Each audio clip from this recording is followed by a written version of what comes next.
ಶ್ರೀ ಗುರುಭ್ಯೋ ನಮಃ. ಹರಿ ಓಂ. ಗುರುಬ್ರಹ್ಮ ಗುರುವಿಷ್ಣು ಗುರುದೇವೋ ಮಹೇಶ್ವರ ಗುರು ಸಾಕ್ಷಾತ್ ಪರಬ್ರಹ್ಮ ತಸ್ಮೈ ಶ್ರೀ ಗುರುವೇ ನಮಃ. ಗುರವೇ ಸರ್ವಲೋಕಾನಾಂ ವಿಷಜೇ ಭವರೋಗಿಣಾಂ ನಿಧಯೇ ಸರ್ವವಿದ್ಯಾನಾಂ ಶ್ರೀ ದಕ್ಷಿಣಾಮೂರ್ತಯೇ ನಮೋ ನಮಃ. ಜ್ಞಾನಾನಂದಮಯಂ ದೇವಂ ನಿರ್ಮಲಂ ಸ್ಫಟಿಕಾಕೃತಿಂ ಆಧಾರಂ ಸರ್ವವಿದ್ಯಾನಾಂ ಹಯಗ್ರೀವముపాస్మహే. ರಾಮಾಯ ರಾಮಭದ್ರಾಯ ರಾಮಚಂದ್ರಾಯ ವೇದಸೇ ರಘುನಾಥಾಯ ನಾಥಾಯ ಸೀತಾಯ ಪತಯೇ ನಮಃ. ಜಗತ ಪಿತರಂ ವಂದೇ ಪಾರ್ವತಿ ಪರಮೇಶ್ವರೌ. ಪ್ರತಿನಿತ್ಯದ ಕಾರ್ಯಕ್ರಮದಂತೆ ಮೊದಲನೇದಾಗಿ ನನ್ನ ಅಜ್ಜಿ ತಾತರವರನ್ನು ಸಂಪೂರ್ಣವಾಗಿ ಶ್ರದ್ಧಾಭಕ್ತಿಯಿಂದ ಪ್ರಾರ್ಥನೆಯನ್ನು ಮಾಡ್ತಾ, ನನ್ನ ಗುರುಸ್ಥಾನದಲ್ಲಿರ್ತಕ್ಕಂಥ ನನ್ನ ತಂದೆಯವರಾಗಿರ್ತಕ್ಕಂಥ ಆನಂದ್ ಗುರುಜಿರವರ ಪಾದರವಿಂದಳಿಗೆ ನಮಸ್ಕಾರವನ್ನು ಮಾಡ್ತಾ, ಮತ್ತು ನನ್ನ ಮಾತೃಶ್ರೀಯವರನ್ನು ಕೂಡ ಸಂಪೂರ್ಣವಾಗಿ ಶ್ರದ್ಧಾಭಕ್ತಿಯಿಂದ ಪ್ರಾರ್ಥನೆಯನ್ನು ಮಾಡ್ತಾ, ಬಹಳ ವಿಶೇಷವಾಗಿ ಭಾನುವಾರ ಶ್ರೀಮನ್ನಾರಾಯಣನನ್ನು ಲಕ್ಷ್ಮೀ ಭೂ ವರಾಹ ಸ್ವಾಮಿಯನ್ನು ಸಂಪೂರ್ಣವಾಗಿ ಶ್ರದ್ಧಾಭಕ್ತಿಯಿಂದ ಪ್ರಾರ್ಥನೆಯನ್ನು ಮಾಡ್ತಾ, ನಮ್ಮಿ ಮಹರ್ಷಿವಾಣಿ ಕಾರ್ಯಕ್ರಮವನ್ನು ಬಹಳ ಪ್ರೀತಿಯಿಂದ ಪ್ರಾರಂಭವನ್ನು ಮಾಡೋಣ. ತಮ್ಮೆಲ್ಲರಿಗೂ ಕೂಡ ಆಧಾರದ ಸ್ವಾಗತ ಸುಸ್ವಾಗತ. Special partners Amrutabindu. ಹೊಟ್ಟೆ ಉರಿ, ಗ್ಯಾಸ್ಟ್ರಿಕ್ಕು, ಅಸಿಡಿಟಿ, ಅಲ್ಸರು, ಹೊಟ್ಟೆಗೆ ಸಂಬಂಧಪಟ್ಟಿರತಕ್ಕಂಥ ಏನೊಂದು ಸಮಸ್ಯೆ ಆದ್ರೂ ಕೂಡ ರಾಮಬಾಣದಂತೆ ಕೆಲಸ ಮಾಡುತ್ತೆ ಅಮೃತಬಿಂದು. ಅದರಲ್ಲೂ ಇತ್ತೀಚಿನ ದಿನಮಾನಗಳಲ್ಲಿ ಹರಿದಾಡ್ತಾ ಇರತಕ್ಕಂಥ ಎಲ್ಲ ರೀತಿ ಇರತಕ್ಕಂಥ ಸಾಂಕ್ರಾಮಿಕ ರೋಗಗಳಿಂದ ಪಾರಾಗಲು ಮತ್ತು ದೇಹದಲ್ಲಿರ್ತಕ್ಕಂಥ ರೋಗ ನಿರೋಧಕ ಶಕ್ತಿಯನ್ನು ಹೆಚ್ಚಿಸಿಕೊಳ್ಳಲು ತಪ್ಪದೇ ಬಳಸಿ ಅಮೃತಬಿಂದು. ಅತಿ ಕಿರಿಯ ವಯಸ್ಸಿನಿಂದ ಹಿರಿಯ ವಯಸ್ಸಿನವರೆಗೂ ಕೂಡ ಸಾಕಷ್ಟು ಜನ ಈ ಸಕ್ಕರೆ ಕಾಯಿಲೆಯ ಸಮಸ್ಯೆಯಲ್ಲಿ ನರಳುತ್ತಾನೆ ಇದ್ದಾರೆ. ಕೈಕಾಲುಗಳು ಉರಿ ಬರ್ತಕ್ಕಂಥದ್ದಾಗಲಿ, ಜಾಯಿಂಟ್ಸ್ ಪೇನ್ ಬರ್ತಕ್ಕಂಥದ್ದಾಗಲಿ, ಅತಿಯಾದ ದಾಹ, ಆಯಾಸ, ಇದೆಲ್ಲವೂ ಕೂಡ ಈ ಸಕ್ಕರೆ ಕಾಯಿಲೆಯ ಅಡಿ ಬರ್ತಕ್ಕಂಥ ಸಮಸ್ಯೆಗಳು ಅಂತಲೇ ಹೇಳ್ಬೋದು. ಇಂತಹ ಸಮಸ್ಯೆಗಳಿಗೆ ದೇಹಕ್ಕೆ ಕಿಂಚಿತ್ತೂ ಕೂಡ ಸೈಡ್ ಎಫೆಕ್ಟ್ಸ್ ಇಲ್ಲದಿರ ರಾಮಬಾಣದಂತೆ ಕೆಲಸ ಮಾಡತಕ್ಕಂಥ ಅಪ್ಪಟ ಆಯುರ್ವೇದದ ಔಷಧಿ ಅಂತಂದರೆ ಅದು ನಮ್ಮ ಮಧುಮೇಹ ನಿವಾರಣೆ ಅಂತಲೇ ಹೇಳ್ಬೋದು. ಅದರಲ್ಲೂ ಈಗ ಮಾತ್ರೆಯ ರೂಪದಲ್ಲೂ ಕೂಡ ಲಭ್ಯವಿರ್ತಕ್ಕಂಥದ್ದಿದೆ. ಚಿಕ್ಕ ವಯಸ್ಸಿನಿಂದ ದೊಡ್ಡ ವಯಸ್ಸಿನವರೆಗೂ ಕೂಡ ಎಲ್ರಿಗೂ ಕೂಡ ಊಟ ತಿಂಡಿ ಉಪಚಾರ ಅಂತಂದರೆ ಒಂದು ರೀತಿ ಖುಷಿ ಸಂತೋಷ. ಅದರ ಜೊತೆ ಈ ಗ್ಯಾಸ್ಟ್ರಿಕ್ಕಿನ ಸಮಸ್ಯೆನೂ ಕೂಡ ಹೌದು. ಜಾಸ್ತಿ ಗ್ಯಾಸ್ಟ್ರಿಕ್ಕಿನ ಸಮಸ್ಯೆಯಿಂದ ನರಳತಕ್ಕಂಥವ್ರು ಒಂದಿಷ್ಟು ಜನ ಆದರೆ, ಈ ಸಕ್ಕರೆ ಕಾಯಿಲೆಯ ಸಮಸ್ಯೆ ಇರತಕ್ಕಂಥವ್ರು ಮಧುಮೇಹಿಗಳು ಅವರು ಗ್ಯಾಸ್ಟ್ರಿಕ್ಕಿನ ಸಮಸ್ಯೆಗೆ ಏನಾದರೂ ಒಂದು ಔಷಧಿನ ತೆಗೆದುಕೊಳ್ಬೇಕಾದ್ರೂ ಕೂಡ ನಾನಾ ಬಾರಿ ಆಲೋಚನೆಗಳನ್ನು ಮಾಡಬೇಕು. ಆದರೆ ಇನ್ನು ಮುಂದಿನ ದಿನಮಾನಗಳಲ್ಲಿ ಯಾವುದೇ ರೀತಿ ಭಯ ಬೇಡ. ಮಧುಮೇಹಿಗಳು ಸಕ್ಕರೆ ಕಾಯಿಲೆಯ ಸಮಸ್ಯೆ ಇರತಕ್ಕಂಥವ್ರೂ ಕೂಡ ಚಿಕ್ಕ ವಯಸ್ಸಿನಿಂದ ದೊಡ್ಡ ವಯಸ್ಸಿನವರೆಗೂ ಯಾರು ಬೇಕಾದ್ರೂ ಕೂಡ ನಿರ್ಭಯವಾಗಿ ಸ್ವೀಕರಿಸಬಹುದಾಗಿರ್ತಕ್ಕಂಥ ಒಂದು ಆಯುರ್ವೇದ ಔಷಧಿ, ದೇಹಕ್ಕೆ ಕಿಂಚಿತ್ತೂ ಕೂಡ ಸೈಡ್ ಎಫೆಕ್ಟ್ಸ್ ಇಲ್ಲದೇ ಇರತಕ್ಕಂಥ ಔಷಧಿ ಅಂತಂದರೆ ಅದು ನಮ್ಮ ಗ್ಯಾಸ್ಟ್ರೋಜೀವನ್ ಅಂತಲೇ ಹೇಳ್ಬೋದು. ನಿಮ್ಮ ವಾಸ್ತುಗೃಹದ ಸಮೀಪ ಇರತಕ್ಕಂಥ ಎಲ್ಲ ಮೆಡಿಕಲ್ ಸ್ಟೋರ್ನಲ್ಲೂ ಕೂಡ A&J ಹೆಲ್ತ್ ಕೇರ್ಗೆ ಸಂಬಂಧಪಟ್ಟಿರ್ತಕ್ಕಂಥ ಎಲ್ಲ ಆಯುರ್ವೇದಿಕ್ ಉತ್ಪನ್ನಗಳು ಕೂಡ ಲಭ್ಯವಿದೆ. ಹಾಗಾಗಿ ಒಮ್ಮೆ ತಪ್ಪದೇ ಸ್ವೀಕರಿಸಿ. ಅನೇಕ ವರ್ಷಗಳಿಂದ ಈ ಮಕ್ಕಳು ಆಗದೇ ಇರತಕ್ಕಂಥ ಸಮಸ್ಯೆಯನ್ನು ಹೊತ್ತಿರತಕ್ಕಂಥವ್ರಿಗೆ ಇಲ್ಲಿದೆ ಅದ್ಭುತ ಪರಿಹಾರ. ಸರಿಯಾದ ವೈದ್ಯರನ್ನು ಕನ್ಸಲ್ಟ್ ಮಾಡ್ತಕ್ಕಂಥದ್ದು ಕೂಡ ಬಹಳ ಮುಖ್ಯ. IVFನ ಮುಖಾಂತರ ಮುದ್ದಾದ ಮಕ್ಕಳನ್ನು ಕೂಡ ಪಡ್ಕೊಳ್ಬೋದು. ಯಾಕೆ ಅಂತಂದರೆ ಇತ್ತೀಚಿನ ದಿನಮಾನಗಳಲ್ಲಿ ಆಧುನಿಕ ತಂತ್ರಜ್ಞಾನ ಬಹಳ ದೊಡ್ಡ ಮಟ್ಟದಲ್ಲೇ ಮುಂದುವರೆದಿರ್ತಕ್ಕಂಥದ್ದು. ಬೆಂಗಳೂರಿನಲ್ಲೇ 7 ಶಾಖೆಗಳನ್ನು ಹೊಂದಿರತಕ್ಕಂಥ ಏಕೈಕ ಸಂಸ್ಥೆ ಅಂತಂದರೆ ಅದು ನಮ್ಮ ಗರ್ಭಗುಡಿ IVF ಸೆಂಟರ್ ಅಂತಲೇ ಹೇಳ್ಬೋದು. ಒಮ್ಮೆ ತಪ್ಪದೇ ಭೇಟಿ ನೀಡಿ. ಸಾಧಾರಣವಾಗಿ ಒಬ್ಬ ಮನುಷ್ಯ ಅಂತಂದ ಮೇಲೆ ಸುಂದರವಾಗಿರ್ತಕ್ಕಂಥ ಒಂದು ಮನೆಯನ್ನು ತೆಗೆದುಕೊಳ್ಬೇಕು ಎಂಬತಕ್ಕಂಥ ಮಹದಾಸೆ ಎಲ್ರಿಗೂ ಕೂಡ ಇರುತ್ತೆ. ಆದರೆ ಅದರ ಮೌಲ್ಯ, ಮನೆಯನ್ನು ತೆಗೆದುಕೊಳ್ಬೇಕಾದ್ರೆ ಅದಕ್ಕಾಗ್ತಕ್ಕಂಥ ಒಂದಿಷ್ಟು ಖರ್ಚು ವೆಚ್ಚ, ಅದೆಲ್ಲವನ್ನು ಕೂಡ ಗಮನಿಸ್ಕೊಂಡಾಗ ಆ ಕ್ಷಣ ಎಲ್ಲೋ ಒಂದು ಕಡೆ ಮನಸ್ಸಿಗೆ ಬೇಸರ ಮಾಡಿಕೊಂಡು ಸುಮ್ಮನೆ ಆಗೋಗ್ಬಿಡ್ತಾರೆ. ಆದರೆ ಬಹಳ ಅದ್ಭುತವಾಗಿರ್ತಕ್ಕಂಥ ಒಂದು ಕಾಯಕ ಅಂತಂದರೆ ಅದು ನಮ್ಮ ಎನ್ಸ್ಪೋ ಬ್ಯಾಂಟಿಯಾ ಜೂಬ್ಲಿ ಪಾರ್ಕ್ ಇವರು ನೀಡ್ತಾ ಇರತಕ್ಕಂಥ ಅದ್ಭುತವಾಗಿರ್ತಕ್ಕಂಥ ಈ ಒಂದು ವಿಲ್ಲಾ ಫ್ಲ್ಯಾಟ್ಗಳೇನಿದ್ದಾವೆ ಇದು ಬಹಳ ಅತಿ ಕಡಿಮೆ ದರದಲ್ಲಿರ್ತಕ್ಕಂಥದ್ದಿದೆ. ಯಾಕೆ ಅಂತಂದರೆ ಇವರು ಅದರಲ್ಲೂ ಪ್ರಮುಖವಾಗಿ ಯಾರಿಗೆ ಹಣಕಾಸಿನ ಸಮಸ್ಯೆ ಇದೆಯೋ ಅವರಿಗೆ ಪ್ರತ್ಯೇಕವಾಗಿರ್ತಕ್ಕಂಥ ಒಂದಿಷ್ಟು EMI ಆಗಲಿ ಒಂದು ಲೋನಿನ ಒಂದು ಸಹಾಯವನ್ನು ಕೂಡ ಇವರು ಮಾಡ್ತಾ ಇದ್ದಾರೆ. ಒಬ್ಬ ಬಡವನೂ ಕೂಡ ಬಹಳ ಅದ್ಭುತವಾಗಿರ್ತಕ್ಕಂಥ ಒಂದು ವಾಸ್ತುಗೃಹ, ಅದರಲ್ಲೂ ಕೂಡ ವರ್ಲ್ಡ್ ಕ್ಲಾಸ್ ಅಮ್ಯುನಿಟೀಸ್ ಜೊತೆ ಫುಲ್ಲಿ ಫರ್ನಿಶ್ಡ್ ಮನೆ. ಇದನ್ನೆಂಥ ಅದ್ಭುತ ಅಂತಲೇ ಹೇಳ್ಬೋದು. ಇದರಲ್ಲಿ ಮತ್ತೊಂದು ವಿಚಾರ ಏನಪ್ಪ ಅಂತಂದರೆ ಎನ್ಸ್ಪೋ ಬ್ಯಾಂಟಿಯಾ ಜೂಬ್ಲಿ ಪಾರ್ಕ್ ಈ ಒಂದು ಜಾಗ ಇರ್ತಕ್ಕಂಥದ್ದು ಜಿಯೋನಿಲ್ಸ್ ಗಲ್ಫ್ ಕೌಂಟಿ ಎಂಬತಕ್ಕಂಥ ಒಂದು ಜಾಗದ ಮುಂಭಾಗದಲ್ಲಿ ಇವರು ಸಂಪೂರ್ಣವಾಗಿ 50ಕ್ಕೂ ಹೆಚ್ಚು ಎಕರೆಯಲ್ಲಿ ಈ ಒಂದು ಅದ್ಭುತವಾಗಿರ್ತಕ್ಕಂಥ ಒಂದು ಲೇಔಟನ್ನು ಮಾಡಿರ್ತಕ್ಕಂಥವ್ರು ಇದ್ದಾರೆ. ಅಲ್ಲಿ ಅದ್ಭುತವಾಗಿರ್ತಕ್ಕಂಥ ಒಂದು ವಿಲ್ಲಾಗಳು. ಅದರಲ್ಲಿ ಫೇಸ್ 1ನಲ್ಲಿ 12 ಎಕರೆ ಟೌನ್ಶಿಪ್ಪೇ ಇರತಕ್ಕಂಥದ್ದಿದೆ. ಅಂತಂದರೆ ಯಾರೆಲ್ಲ ಇಲ್ಲಿ ವಾಸ್ತುಗೃಹವನ್ನು ತೆಗೆದುಕೊಳ್ತಾರೋ ಅವರಿಗೆ ಬಹಳ ಅದ್ಭುತವಾಗಿರ್ತಕ್ಕಂಥ ಅವರ ದಿನನಿತ್ಯ ಜೀವನಕ್ಕೆ ಬೇಕಾಗಿರ್ತಕ್ಕಂಥ ಎಲ್ಲ ರೀತಿ ಇರತಕ್ಕಂಥ ಸೌಕರ್ಯಗಳಿಗೂ ಕೂಡ ಅಲ್ಲಿ ಒಂದು ಅದ್ಭುತವಾಗಿರ್ತಕ್ಕಂಥ ಒಂದು ವ್ಯವಸ್ಥೆ ಇದೆ ಅಂತಲೇ ಹೇಳ್ಬೋದು. ಮಕ್ಕಳಿಗೆ ಒಂದು ಇಂಟರ್ನ್ಯಾಷನಲ್ ಸ್ಕೂಲ್ ಆಗಿರ್ಬೋದು. ಯಾಕೆಂತಂದರೆ ಈಗ ಎಲ್ರಿಗೂ ಕೂಡ ಒಂದು ಆಸೆ, ನನ್ನ ಮಕ್ಕಳನ್ನು ನಾನು ಕಾನ್ವೆಂಟಲ್ಲೇ ಓದಿಸಬೇಕು, ಇಂಟರ್ನ್ಯಾಷನಲ್ ಸ್ಕೂಲಲ್ಲಿ ಓದಿಸಬೇಕು, ಅದನ್ನು ಅಷ್ಟು ಜ್ಞಾನವಂತರ ಮಾಡಬೇಕು, ಇಷ್ಟು ಜ್ಞಾನವಂತರ ಮಾಡಬೇಕು ಅಂತಕ್ಕಂಥ ಒಂದು ಆಸೆ. ಆದರೆ ಆ ಆಸೆಗೂ ಕೂಡ ಇಲ್ಲಿ ಒಂದು ಅದ್ಭುತವಾಗಿರ್ತಕ್ಕಂಥ ಜಾಗ ಅಂತಲೇ ಹೇಳ್ಬೋದು. ಊಟ ತಿಂಡಿಗಾಗಲಿ, ಓಡಾಡಲಿಕ್ಕಾಗಿ ಏರ್ಪೋರ್ಟಿಗೆ ಬಹಳ ಹತ್ರ ಇರತಕ್ಕಂಥದ್ದಿದೆ, ಸಿಟಿಗೂ ಕೂಡ ಬಹಳ ಹತ್ರ ಇರತಕ್ಕಂಥದ್ದಿದೆ. ಎಲ್ಲದಕ್ಕೂ ಕೂಡ ಬಹಳ ಹತ್ರವಿದ್ದು ಅತಿ ಕಡಿಮೆ ದರದಲ್ಲೇ ಒಂದು ಮನೆ ಅಂತಂದರೆ ಅದು ನಿಜಕ್ಕೂ ಬಹಳ ಅದ್ಭುತ ಅಂತಲೇ ಹೇಳ್ಬೋದು. ಭಾನುವಾರದ ಕಾರ್ಯಕ್ರಮದಲ್ಲಿ ಏನಕ್ಕೆ ಇಷ್ಟೊಂದು ಒತ್ತು ಕೊಟ್ಟು ಹೇಳ್ತಾ ಇದ್ದೀನಿ ಅಂತಂದರೆ, ಇನ್ಸ್ಪೋ ಪಾರ್ಕ್ ಅವರು ನೀಡ್ತಾ ಇರತಕ್ಕಂಥ ಈ ಒಂದು ಅದ್ಭುತವಾಗಿರ್ತಕ್ಕಂಥ ಒಂದು ಸಂಗತಿ ಏನಪ್ಪ ಅಂತಂದರೆ, ನಮಗೊಂದು ಸುವರ್ಣಾವಕಾಶ 16,90,000ಕ್ಕೆ ಅದ್ಭುತವಾಗಿರ್ತಕ್ಕಂಥ ಒಂದು ಮನೆ ಅಂತಂದರೆ 16,90,000ದಿಂದ ಪ್ರಾರಂಭ ಆಗುತ್ತೆ. ಇವರದ್ದು ಬಹಳ ವಿಶೇಷವಾಗಿ 16,90,000ದಿಂದ ಪ್ರಾರಂಭ ಆಗ್ತಕ್ಕಂಥ ಸ್ಟುಡಿಯೋ ಸ್ಯೂಟ್ ಹೌಸ್ಗಳು. ಅದರಲ್ಲೂ ಸಿಂಗಲ್ ಬೆಡ್ರೂಮ್ ಆಗಿರ್ಬೋದು, ಡಬಲ್ ಬೆಡ್ರೂಮ್ ಆಗಿರ್ಬೋದು, ತ್ರಿಬಲ್ ಬೆಡ್ರೂಮ್ ಆಗಿರ್ಬೋದು, 4 ಬೆಡ್ರೂಮಿನ ತನಕನೂ ಕೂಡ ಇವರದ್ದು ಫ್ಲ್ಯಾಟ್ಗಳಿದ್ದಾವೆ, ವಿಲ್ಲಾಗಳಿದ್ದಾವೆ. ಲೋನಿನ ಒಂದು ಆಪ್ಷನ್ ನೋಡೋದಾದರೆ 1% ಸ್ಕೀಮು, 0% EMI. 1% scheme, 0% EMI. ತಿಂಗಳಿಗೆ 1%ನಷ್ಟು ಹಣವನ್ನು ತಾವು ಕಟ್ಟಿದ್ದೇ ಆದರೆ ಫುಲ್ಲಿ ಫರ್ನಿಶ್ಡ್ ಮನೆ ವಿತ್ ವರ್ಲ್ಡ್ ಕ್ಲಾಸ್ ಅಮ್ಯುನಿಟೀಸ್ ನಿಮಗೆ ಸಿಗ್ತಕ್ಕಂಥದ್ದು ಇರುತ್ತೆ. ಆಷಾಢ ಆಫರ್ ಅಂತಲೂ ಕೂಡ ಇದೆ. ಆಷಾಢ ಮಾಸದ 2ನೇ ದಿನ. ಆಷಾಢ ಮಾಸದ ಬಗ್ಗೆ ಮತ್ತಷ್ಟು ವಿಚಾರಗಳನ್ನು ನಾನು ತಿಳಿಸ್ತೀನಿ. ಆಷಾಢ ಮಾಸದಲ್ಲಿ ಬುಕ್ಕಿಂಗ್ ಮಾಡ್ಬೋದಾ ಅಂತ ತಾವು ಕೇಳ್ಬೋದು. ಇರಲಿ, ಅದಕ್ಕೊಂದು ಅದ್ಭುತವಾದ ವಿಚಾರ ನಾನು ತಿಳಿಸ್ತೀನಿ ನಿಮಗೆ. ಆದರೆ ಇಲ್ಲೇನಪ್ಪ ಅಂತಂದರೆ, ಆಷಾಢ ಆಫರ್ ಅಂತ ಹೇಳಿ ಭಾರತಾದಾದ್ಯಂತ ಬಹಳ ವಿಶೇಷವಾಗಿರ್ತಕ್ಕಂಥ ಒಂದು ಮೆಂಬರ್ಶಿಪ್ಪನ್ನು ಕೂಡ ಕೊಡ್ತಾ ಇದ್ದಾರೆ. 140ಕ್ಕೂ ಹೆಚ್ಚು ಮೆಂಬರ್ಶಿಪ್, ಲೈಫ್ ಟೈಮ್ ಮೆಂಬರ್ಶಿಪ್ಪನ್ನು ಕೂಡ ಇವರು ಕೊಡ್ತಾ ಇರ್ತಕ್ಕಂಥವ್ರು ಇದ್ದಾರೆ. ಅದರಲ್ಲಿ ಸ್ಪಾಟ್ ಬುಕ್ಕಿಂಗ್ ಮಾಡ್ತಕ್ಕಂಥವ್ರಿಗಾದರೆ ಅದೃಷ್ಟವೇ ಅದೃಷ್ಟ, 10 ಗ್ರಾಮ್ ಚಿನ್ನ. ಇದು ನಿಜಕ್ಕೂ ಹೇಳ್ತೀನಿ, ಬಡವನಿಗೆ ಬಂದ ಭಾಗ್ಯ ಅಂತಲೇ ಹೇಳ್ಬೋದು. ಬಡವ ಅನ್ನೋ ಪದವನ್ನು ಉಪಯೋಗಿಸೋದಾದರೆ ಎಲ್ಲೋ ಒಂದು ಕಡೆ ಭಾವಶೂನ್ಯ ಆಗುತ್ತೆ. ಆದರೆ ಆರ್ಥಿಕ ಸಂಕಷ್ಟಗಳು ಉಳ್ಳಂತಹವರಿಗೆ, ನನಗೂ ಒಂದು ಅದ್ಭುತವಾಗಿರ್ತಕ್ಕಂಥ ಒಂದು ನೆಲೆ ಬೇಕು ಎಂಬತಕ್ಕಂಥ ಒಂದು ಆಸೆಯಲ್ಲಿ ಉಳ್ಳಂತಹವರಿಗೆ ಇದು ನಿಜಕ್ಕೂ ಹೇಳ್ತೀನಿ ಬಹಳ ಅದ್ಭುತವಾಗಿರ್ತಕ್ಕಂಥ ಒಂದು ಅವಕಾಶ ಅಂತಲೇ ಹೇಳ್ಬೋದು. ಇನ್ಸ್ಪೋ ಪಾರ್ಕ್ಸ್ರವರ ಮತ್ತಷ್ಟು ಮಾಹಿತಿ ತಮಗೆ ಗೊತ್ತಾಗಬೇಕು, ಈ ವಾಸ್ತುಗೃಹದ ಕುರಿತಾಗಿ ಮತ್ತಷ್ಟು ಮಾಹಿತಿಯನ್ನು ತಿಳ್ಕೊಳ್ಬೇಕಂತಂದರೆ ನಾನು ನಿಮಗೆ ತಿಳಿಸ್ತಕ್ಕಂಥ ದೂರವಾಣಿ ಸಂಖ್ಯೆಗೆ ಕರೆ ಮಾಡಿ. 8095363636 8095363636. ಈ ಒಂದು ದೂರವಾಣಿ ಸಂಖ್ಯೆಗೆ ಕರೆಯನ್ನು ಮಾಡಿದ್ದೇ ಆದರೆ ಈ ಒಂದು ಜಾಗದ ಬಗ್ಗೆ, ಸಾನ್ನಿಧ್ಯದ ಬಗ್ಗೆ ಆಗಲಿ, ನಿಮ್ಮ ಕನಸಿನ ಮನೆಗಾಗಲಿ ಮತ್ತಷ್ಟು ಮಾಹಿತಿಯನ್ನು ಕೊಡ್ತಾರೆ. ಇವರ ಫೋಟೋಗಳನ್ನು ತಾವು ನೋಡೋದಾದರೆ ಇವರು ಯಾವ ರೀತಿ ಕಾಯಕವನ್ನು ಮಾಡ್ತಾ ಇದ್ದಾರೆ ಅನ್ನೋದ್ರ ಬಗ್ಗೆ ತಾವು ಇವರದ್ದೇ ಆಗಿರತಕ್ಕಂಥ ಒಂದು ವೆಬ್ಸೈಟ್ನಲ್ಲಿ ತಾವು ತಿಳ್ಕೊಳ್ಬೋದು. ವೆಬ್ಸೈಟ್ ಬಂದು www.inspoparks.com. ಈ ಒಂದು ವೆಬ್ಸೈಟ್ಗೆ ತಾವು ಭೇಟಿಯನ್ನು ನೀಡಿ ಅದಾದ ಮೇಲೆ ತಾವು ಇದರ ಬಗ್ಗೆ ಮತ್ತಷ್ಟು ಮಾಹಿತಿಯನ್ನು ತಿಳ್ಕೊಳ್ಬೋದು. ಹಾಗಾಗಿ ಇನ್ಸ್ಪೋ ಪಾರ್ಕ್ಸ್ನವರ ಒಂದ್ಸತಿ ಭೇಟಿ ನೀಡಿ ನಿಮ್ಮ ಕನಸಿನ ಮನೆಯನ್ನು ನನಸಾಗಿಸ್ಕೊಳ್ಳಿ ಎಂಬತಕ್ಕಂಥ ಮಾತನ್ನು ಹೇಳ್ತಾ ಒಳ್ಳೆಯದಾಗಲಿ, ಶುಭವಾಗಲಿ. ಇನ್ನು ಬಹಳ ವಿಶೇಷವಾಗಿ ಇಂದಿನ ಭಾಗದಲ್ಲೇ ತಿಳಿಸ್ತಾ ಇದ್ದೆ, ಆಷಾಢ ಮಾಸದ ಬಗ್ಗೆ ಮತ್ತಷ್ಟು ಮಾಹಿತಿಯನ್ನು ತಿಳಿಸ್ಕೊಡ್ತೀನಿ ಅಂತ ಹೇಳಿ. ಏನು ಗುರುಗಳೇ ಇವತ್ತೇನೋ ದೊಡ್ಡದಾಗಿ ಪೇಪರೆಲ್ಲ ಇಟ್ಕೊಂಡಿದ್ದೀರಿ ಅಂತ ಹೇಳ್ಬೋದು. ಆದರೆ ಆಷಾಢ ಮಾಸದ ಬಗ್ಗೆ ಎಷ್ಟೋ ಜನಕ್ಕೆ ಬೇರೊಂದು ರೀತಿ ಭಾವಶೂನ್ಯ ರೀತಿಯಲ್ಲೇ ಒಂದಿಷ್ಟು ವಿಚಾರಗಳನ್ನು ಮನಸ್ಸಿಗೆ ಹಾಕೊಂಡ್ಬಿಟ್ಟಿದ್ದಾರೆ. ಆಷಾಢ ಮಾಸ ಕೆಟ್ಟದು, ಆಷಾಢ ಮಾಸದಲ್ಲಿ ಏನು ಮಾಡಬಾರ್ದು, ಆಷಾಢ ಮಾಸದಲ್ಲಿ ಶುಭ ಕಾರ್ಯಗಳನ್ನು ಮಾಡಬಾರ್ದು. ಯಾಕೆ ಮಾಡಬಾರ್ದು, ಏನಕ್ಕೆ ಮಾಡಬಾರ್ದು? ಈಗ ಒಬ್ಬ ವ್ಯಕ್ತಿಗೆ ನೀನು ಇಂಥ ಕೆಲಸ ಮಾಡ್ತಾ ಇದೆಯಾ, ಅದು ತಪ್ಪು ಅಂತ ಅಂದಮೇಲೆ ಏನು ತಪ್ಪು, ಏನಕ್ಕೆ ಸಮಸ್ಯೆ, ಏನಕ್ಕೆ ಮಾಡಬಾರ್ದು, ನಾನು ಮಾಡಿದ್ರೆ ಏನು ಸಮಸ್ಯೆಗಳು ಉಂಟಾಗುತ್ತೆ ಅನ್ನೋದ್ರ ಬಗ್ಗೆ ಮಾಹಿತಿಯನ್ನು ತಿಳಿಸಿ ನಾವು ಮಾಡಬೇಡಿ ಅಂದರೆ ಅದರಲ್ಲೊಂದು ಅರ್ಥ ಇದೆ. ಹಾಗಾಗಿ ಆಷಾಢ ಮಾಸದ ಮಹತ್ವ ಏನು, ಆಷಾಢ ಮಾಸ ನಿಜಕ್ಕೂ ಅಶುಭನ, ಇಲ್ಲಂತಂದರೆ ಆಷಾಢ ಮಾಸದಲ್ಲಿ ನಾವೇನಾದರೂ ಶುಭ ಕಾರ್ಯ ಮಾಡಿದ್ರೆ ಅದು ಫಲಿಸುತ್ತಾ, ಫಲಿಸೋದಿಲ್ವಾ, ಇಲ್ಲಾಂದರೆ ಅದರಿಂದ ರಿಟರ್ನ್ ನಮಗೇನಾದರೂ ಬೇರೆ ರೀತಿ ಸಮಸ್ಯೆಗಳಾಗುತ್ತಾ, ನಾನಾ ರೀತಿ ಆಲೋಚನೆಗಳು. ಒಂದಿಷ್ಟು ಜನ ಹೇಳ್ತಾರೆ ಆಷಾಢ ಮಾಸ ಬಂತು ಅಂತಂದರೆ ಏನೂ ಮಾಡಬಾರ್ದು, ನೀವು ಮನೇಲಿ ಕೂತ್ಕೊಂಡ್ಬಿಡ್ಬೇಕು ಅಂತಾರೆ. ಅವೆಲ್ಲ ನೋಡಿ, ಎಲುಬಿಲ್ಲದ ನಾಲಿಗೆ ಆಡೋರು 1000 ಆಡ್ತಾರೆ. ಮನುಷ್ಯ ಅಂತಂದ ಮೇಲೆ ಭಗವಂತ ನಮಗೆ ಜೀವ ಮಾಡಲಿಕ್ಕೆ ಸುಂದರವಾಗಿರ್ತಕ್ಕಂಥ ಈ ಒಂದು ಪ್ರಪಂಚವನ್ನು ಕೊಟ್ಟಿದ್ದಾರೆ ಅಂತಂದಮೇಲೆ ಭಗವಂತನಿಂದ ನಮಗೆ ಏನೇ ಬಂದ್ರೂ ಯಾವುದನ್ನೂ ಕೂಡ ನಮಗೆ ಸಮಸ್ಯೆ ಆಗುವಂಥದ್ದು, ನೋವಾಗುವಂಥದ್ದು, ನಲಿವಾಗ್ತಕ್ಕಂಥದ್ದು ಇಲ್ಲ.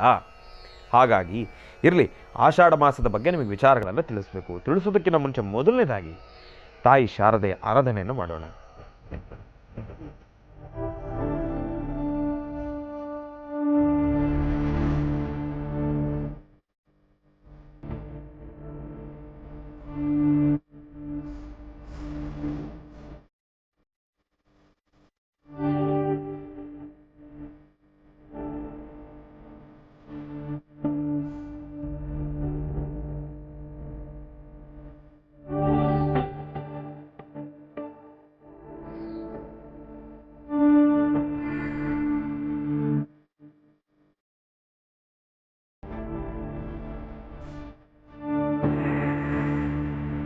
ಈಗ ಪ್ರಾರಂಭ ಮಾಡೋಣ ದಿನ ವಿಶೇಷ.